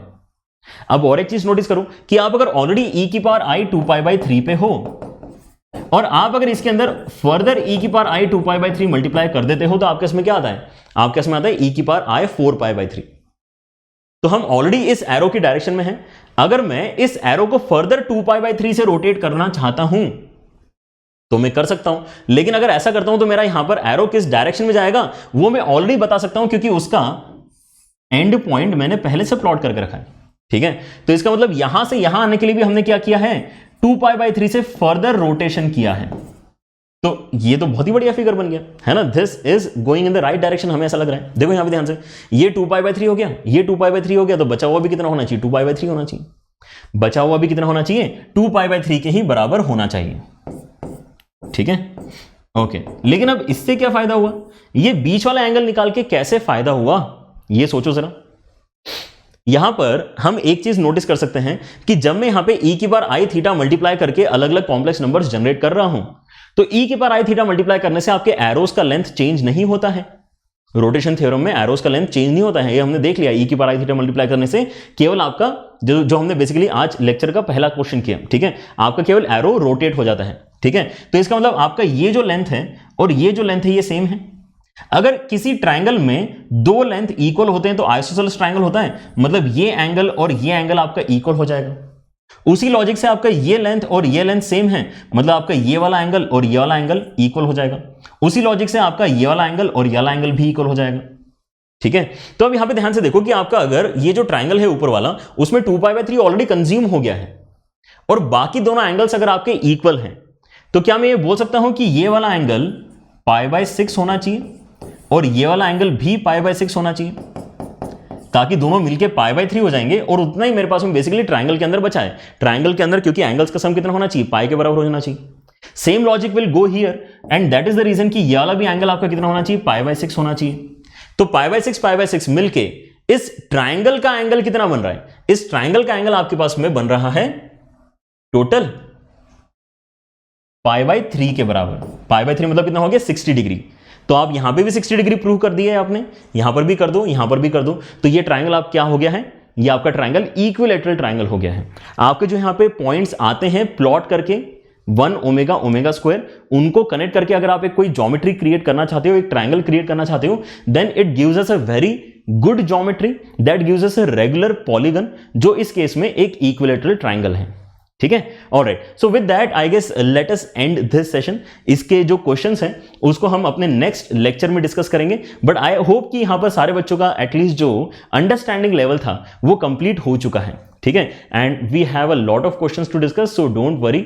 हमें यहाँ पे जो है apart from these questions DPP sessions में भी बहुत सारे क्वेश्चंस करने के लिए मिलने वाले हैं, ठीक है। सो आपको यहाँ पर क्या पता करना है, बस आपको शेड्यूल पता करके रखना है। मंडे ट्यूसडे वेंसडे में आपके लेक्चर्स यहाँ पर जो हो रहे हैं those are for class 11th theory sessions, और थर्सडे फ्राइडे सैटरडे में जो आपके डिस्कशंस हो रहे हैं those are for class 11th theory practice sessions, ठीक है। और इसी का रिवर्स जो है थ्योरी सेशन प्रैक्टिस सेशन आपकी क्लास 12 के भी चलता है, ठीक है। थर्सडे फ्राइडे सैटरडे में आपका डिस्कशन होता है क्लास 12 के टॉपिक्स का, थ्योरी सेशंस मतलब, और आपके मंडे ट्यूसडे वेंसडे में प्रैक्टिस सेशंस होते हैं क्लास 12 के, ठीक है। सो मेक श्योर कि आप यहाँ पर जो है अगर रिपीटर हैं या फिर 12th के स्टूडेंट है तो आपने यहाँ पे जो है 6 के 6 दिन अच्छे तरीके से पढ़ाई करना चाहिए। Only relaxation is for class 11 student. Class 11 student यहां पर जो है अपना टाइम देख के रेगुलरली यहां पे अपना इंप्रूवमेंट कर सकते हैं, ठीक है। Alright, and with that I guess आपको जल्दी से बता देता हूं कि यहां पर आपका जो टेलीग्राम चैनल है अनअकैडमी जेई नाम का, उसको अगर आपने ज्वाइन नहीं किया है तो जल्दी से ज्वाइन कर लो। आपका जो नोट्स हैं, जो डीपीपीज हैं, जो आपके यहां पर जो आपके नोटिफिकेशंस हैं, वो सभी इस पर्टिकुलर चैनल के ऊपर रेगुलर बेसिस पे हम शेयर करते हैं बच्चों के साथ में। So be a part of this. और अगर आपको कोई भी टॉपिक ऐसा लगता है कि आपको जो है स्ट्रॉन्ग करना है तो livedaily.me/JEE एक सिंगल लिंक का इस्तेमाल करके आप फिजिक्स केमिस्ट्री मैथ्स के किसी भी टॉपिक को अच्छे लेवल पे यहाँ पे रेडी कर सकते हो। यहाँ पर 1 साल से ज्यादा का समय लगा है बच्चों JEE लाइव डेली टीम को ये एंटायर रिसोर्स रेडी करने में। Make a good use of it. अगर आप इसका अच्छे से इस्तेमाल करोगे आपके रेफरेंस बुक के सारे क्वेश्चन जो है बन जाएंगे, आपके साथ ही साथ जो प्रीवियस ईयर के क्वेश्चन है वो भी बन जाएंगे। यहां पर बस आपको अच्छे तरीके से सारे लेक्चर्स देखने की जरूरत है, उन सारे क्वेश्चंस को अच्छे से समझने की जरूरत है, ठीक है। So make sure that you put in a lot of efforts before actually getting demotivated with the questions of your reference book and the questions of your previous year, ठीक है। वो करने के पहले जेई लाइव डेली को अच्छे से कर लो, ठीक है। ऑलराइट, लेकिन आप अगर यहां पे एक कदम आगे बढ़ाना चाहते हो, आप अगर यहां पे रेगुलर कोर्सेज लेना चाहते हो, आप अगर इंटरेक्टिव एनवायरनमेंट में पढ़ना चाहते हो हम सब एजुकेटर्स से, then you can go for Unacademy subscription. Unacademy subscription पे एडिशनल बेनिफिट क्या है कि यहां पर आपके डाउट क्लियरिंग सेशन चलते हैं, आपके साथ में मटेरियल शेयर किया जाता है, आपके रेगुलर बेसिस पे परफॉर्मेंस एनालिसिस होते हैं थ्रू टेस्ट एंड क्विजेस, ठीक है। सो ये एक एंटायर इकोसिस्टम है जिसका इस्तेमाल बच्चे कर रहे हैं और काफी पॉजिटिव फीडबैक हमें मिला है उन बच्चों से, and that is the reason कि we feel very confident while recommending this platform to all our JEE students, ठीक है। जो भी यहां पर बच्चे अनअकैडमी जेई के ऊपर कनेक्टेड हैं, अगर वो एक स्टेप आगे ले सकते हैं, अगर बाय चांस वो अफोर्ड कर सकते हैं, ठीक है, because a lot of students can not afford even the basic amount, है ना, थाउजेंड्स में यहां पर जो है आपका प्राइस है, लेकिन वो भी कई सारे बच्चे अफोर्ड नहीं कर सकते, we know that, and that is the reason कि अनअकैडमी ने यहां पे बेसिकली 3 लेवल्स आपको दिए हैं कि आप जिस भी लेवल पे अफोर्ड कर सकते हैं उस लेवल पे आप यहां पर जो है पढ़ाई करें, ठीक है। And this is free platform. Unacademy JEE जो चैनल है आपको फ्री में पूरा क्वालिटी कंटेंट प्रोवाइड कर रहा है। मेक श्योर कि आप यहां पर जो है सारी प्लेलिस्ट को अच्छे से देखें और खुद ये डिसाइड करें कि आपका लेवल कैसे इंक्रीज हो रहा है, ठीक है। अच्छा, यहां पर इंपॉर्टेंट बात क्या है कि अगर आप यहां पर अनअकैडमी सब्सक्रिप्शन पे आ जाते हो तो सबसे बढ़िया बात क्या है कि आपको हमारे साथ साथ इंडिया के और भी टॉप एजुकेटर्स का एक्सपोजर मिलेगा, आपको उनसे भी पढ़ने के लिए मिलेगा, आप उनके भी टेस्ट सीरीज जो चल रहे हैं उसको भी सॉल्व कर पाओगे। सो यहां पर बहुत बेनिफिट है, आप एक बार एक्सप्लोर करके देखो, आपको पता चलेगा कि यहां पर जिन बुक्स को आप पढ़ रहे हो एक्चुअली उन बुक्स के ऑथर्स यहां पे लाइव पढ़ा रहे हैं, ठीक है। So this is kind of a cluster of institute that you are joining, this is not a single institute that you are joining, है ना। आप यहां पे अगर इसको कंपेयर करना ही चाहते हो ऑफलाइन से तो these are cluster of institutes which you are able to join at this price, ठीक है। ऑलराइट, एंड यहां पे इसका भी डिस्कशन बाद में करते हैं, बट यहां पर मैं आपको बताता हूं कि किस प्राइस की बात कर रहा हूं, ठीक है। यहां पर आप देखो कि यहां पे प्लस जो आप यहां पे ज्वाइन कर रहे हो for 1 year the price is 34,000। 34,000 में आप यहां पे सोचो एक साल तक आप लेट अस से कोटा के इंस्टीट्यूट ज्वाइन कर रहे हो, लेकिन 5 इंस्टीट्यूट ज्वाइन कर रहे हो, ठीक है। वैसे यहां पर सोचो कि आप यहां पे 2 साल के लिए 50,000 पे तो कर रहे हो, लेकिन यहां पे आप कोटा के 5 अलग अलग इंस्टीट्यूट ज्वाइन कर रहे हो, क्योंकि लिटरली ऐसा ही आपको फील आएगा जब आप यहां पर अनअकैडमी सब्सक्रिप्शन को ज्वाइन करोगे तो, ठीक है। यहां पर अलग अलग इंस्टीट्यूट के एचओडीज डायरेक्टर्स का बैच चल रहा है, जेई लाइव दिल्ली की टीम का बैच चल रहा है, ठीक है। सो यू कैन डिसाइड कि आपको मैथ्स कौन से इंस्टीट्यूट के टीचर से पढ़ना है, केमिस्ट्री किस इंस्टीट्यूट के टीचर से पढ़ना है, किस एजुकेटर के साथ में आपकी फ्रीक्वेंसी सबसे ज्यादा मैच हो रही है, क्योंकि यहां पर हर एक एजुकेटर का पढ़ाने का तरीका अलग होता है। हर एक एजुकेटर अच्छा है, लेकिन किस एजुकेटर की बात किस बच्चों को ज्यादा क्लिक करती है, किस एजुकेटर का पढ़ाया हुआ थ्योरी किस एजुकेटर का पढ़ाया हुआ प्रैक्टिस प्रॉब्लम उसको जो है सूट करता है, ये डिपेंड करता है, ठीक है। Nothing is constant, and that is the reason Unacademy subscription is the best platform in the online space as well as if you compare it to offline, then तो ये बेटर है ही है, क्योंकि यहां पर आपके पास में सारे के सारे एजुकेटर्स को सिलेक्ट करने का ऑप्शन है, ठीक है। And all the educators are good, ठीक है। तो आप यहां पे डिसाइड कैसे करोगे, आपको केवल इतना डिसाइड करना होगा कि आपका जो बेसिकली समय है वो कितना बचा है। अगर आपका समय यहां पर बचा है लेट अस से 1 साल का तो 1 साल का सब्सक्रिप्शन ले लो, अगर आपका समय बचा है 2 साल का तो आपने 2 साल का सब्सक्रिप्शन लेना चाहिए। यहां पर जो छोटे वाले सब्सक्रिप्शंस हैं अगर आप उनको जो है देखोगे तो वो थोड़े से अफोर्डेबिलिटी पॉइंट ऑफ व्यू से महंगे पड़ते हैं। यहां पर आपको 1 मंथ का अगर सब्सक्रिप्शन लेना है तो after using the discount code also this is 6,300, but if you look at the monthly cost of 24 month subscription it is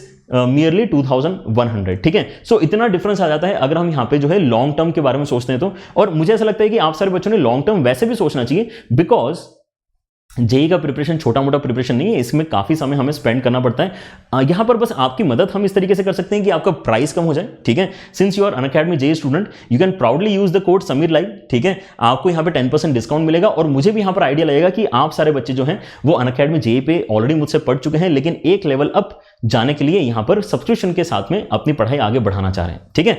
and एक और इंपॉर्टेंट बात मैं आपको बता दूं कि यहां पर आपके पास में नो कॉस्ट ईएमआई वाला भी ऑप्शन होता है, ठीक है। सो यू कैन एक्चुअली पे दीज अमाउंट्स, है ना, इन पार्ट्स, सो दैट आपका जो है पॉकेट पे थोड़ा ये लाइट हो, ठीक है। और आपको यहां पे आइकॉनिक सब्सक्रिप्शन के बारे में पता होना चाहिए कि अब apart from the regular lectures जो चल रहे हैं you can also have a mentor with you, ठीक है। एक पर्सनल कोच आपके साथ में यहां पे होगा जो आपको रेगुलर बेसिस पे गाइड करते रहेगा, जो आपके वर्कशॉप्स लेते रहेगा, जो आपके टेस्ट का एनालिसिस लेके आपका प्लानर क्रिएट करेगा कि आपने किस तरीके से अगले टेस्ट के लिए रेडी करना है अपने आप को, ठीक है। तो ये सारी चीजें आपको मिलती है अगर आप आइकॉनिक सब्सक्रिप्शन लेते हो तो, ठीक है। But as you can see इसका प्राइस थोड़ा सा ज्यादा है, तो if you can afford, you can definitely go for this, and this will be the maximum resource that any student will ever get in their JEE preparation. ठीक है, so that is the peak, है ना, Iconic subscription is the peak of any kind of subscription. ठीक है, alright, चलो तो आज के सेशन में इतना ही रखते हैं. आई होप सारे बच्चों के यहाँ पर जो है जो थ्योरी कंटेंट है वो समझ में आ गया होगा.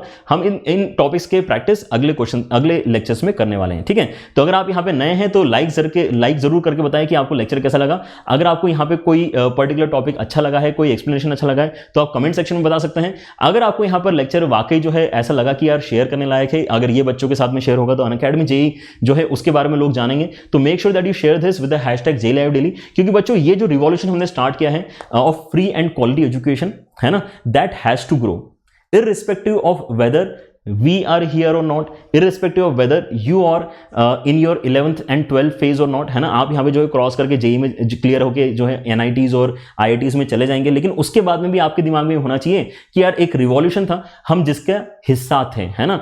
केवल ये बच्चों हम 6 लोगों का जो है ड्रीम नहीं है ना, यहाँ पर फ्री एंड क्वालिटी एजुकेशन हम सबका एक ड्रीम है. ठीक है, तो इसको एक फुलफिल करना है हमें डेफिनेटली, और उसके लिए हमें डेफिनेटली हमारे जो बच्चे हैं, जो हमारे ब्रांड एम्बेसडर्स हैं, उनकी मदद चाहिए होगी. So do share these lectures and let the world know कि अनअकैडमी जेईई चैनल के ऊपर quality content and complete content बच्चे अब एक्सेस कर सकते हैं फॉर 0 कॉस्ट.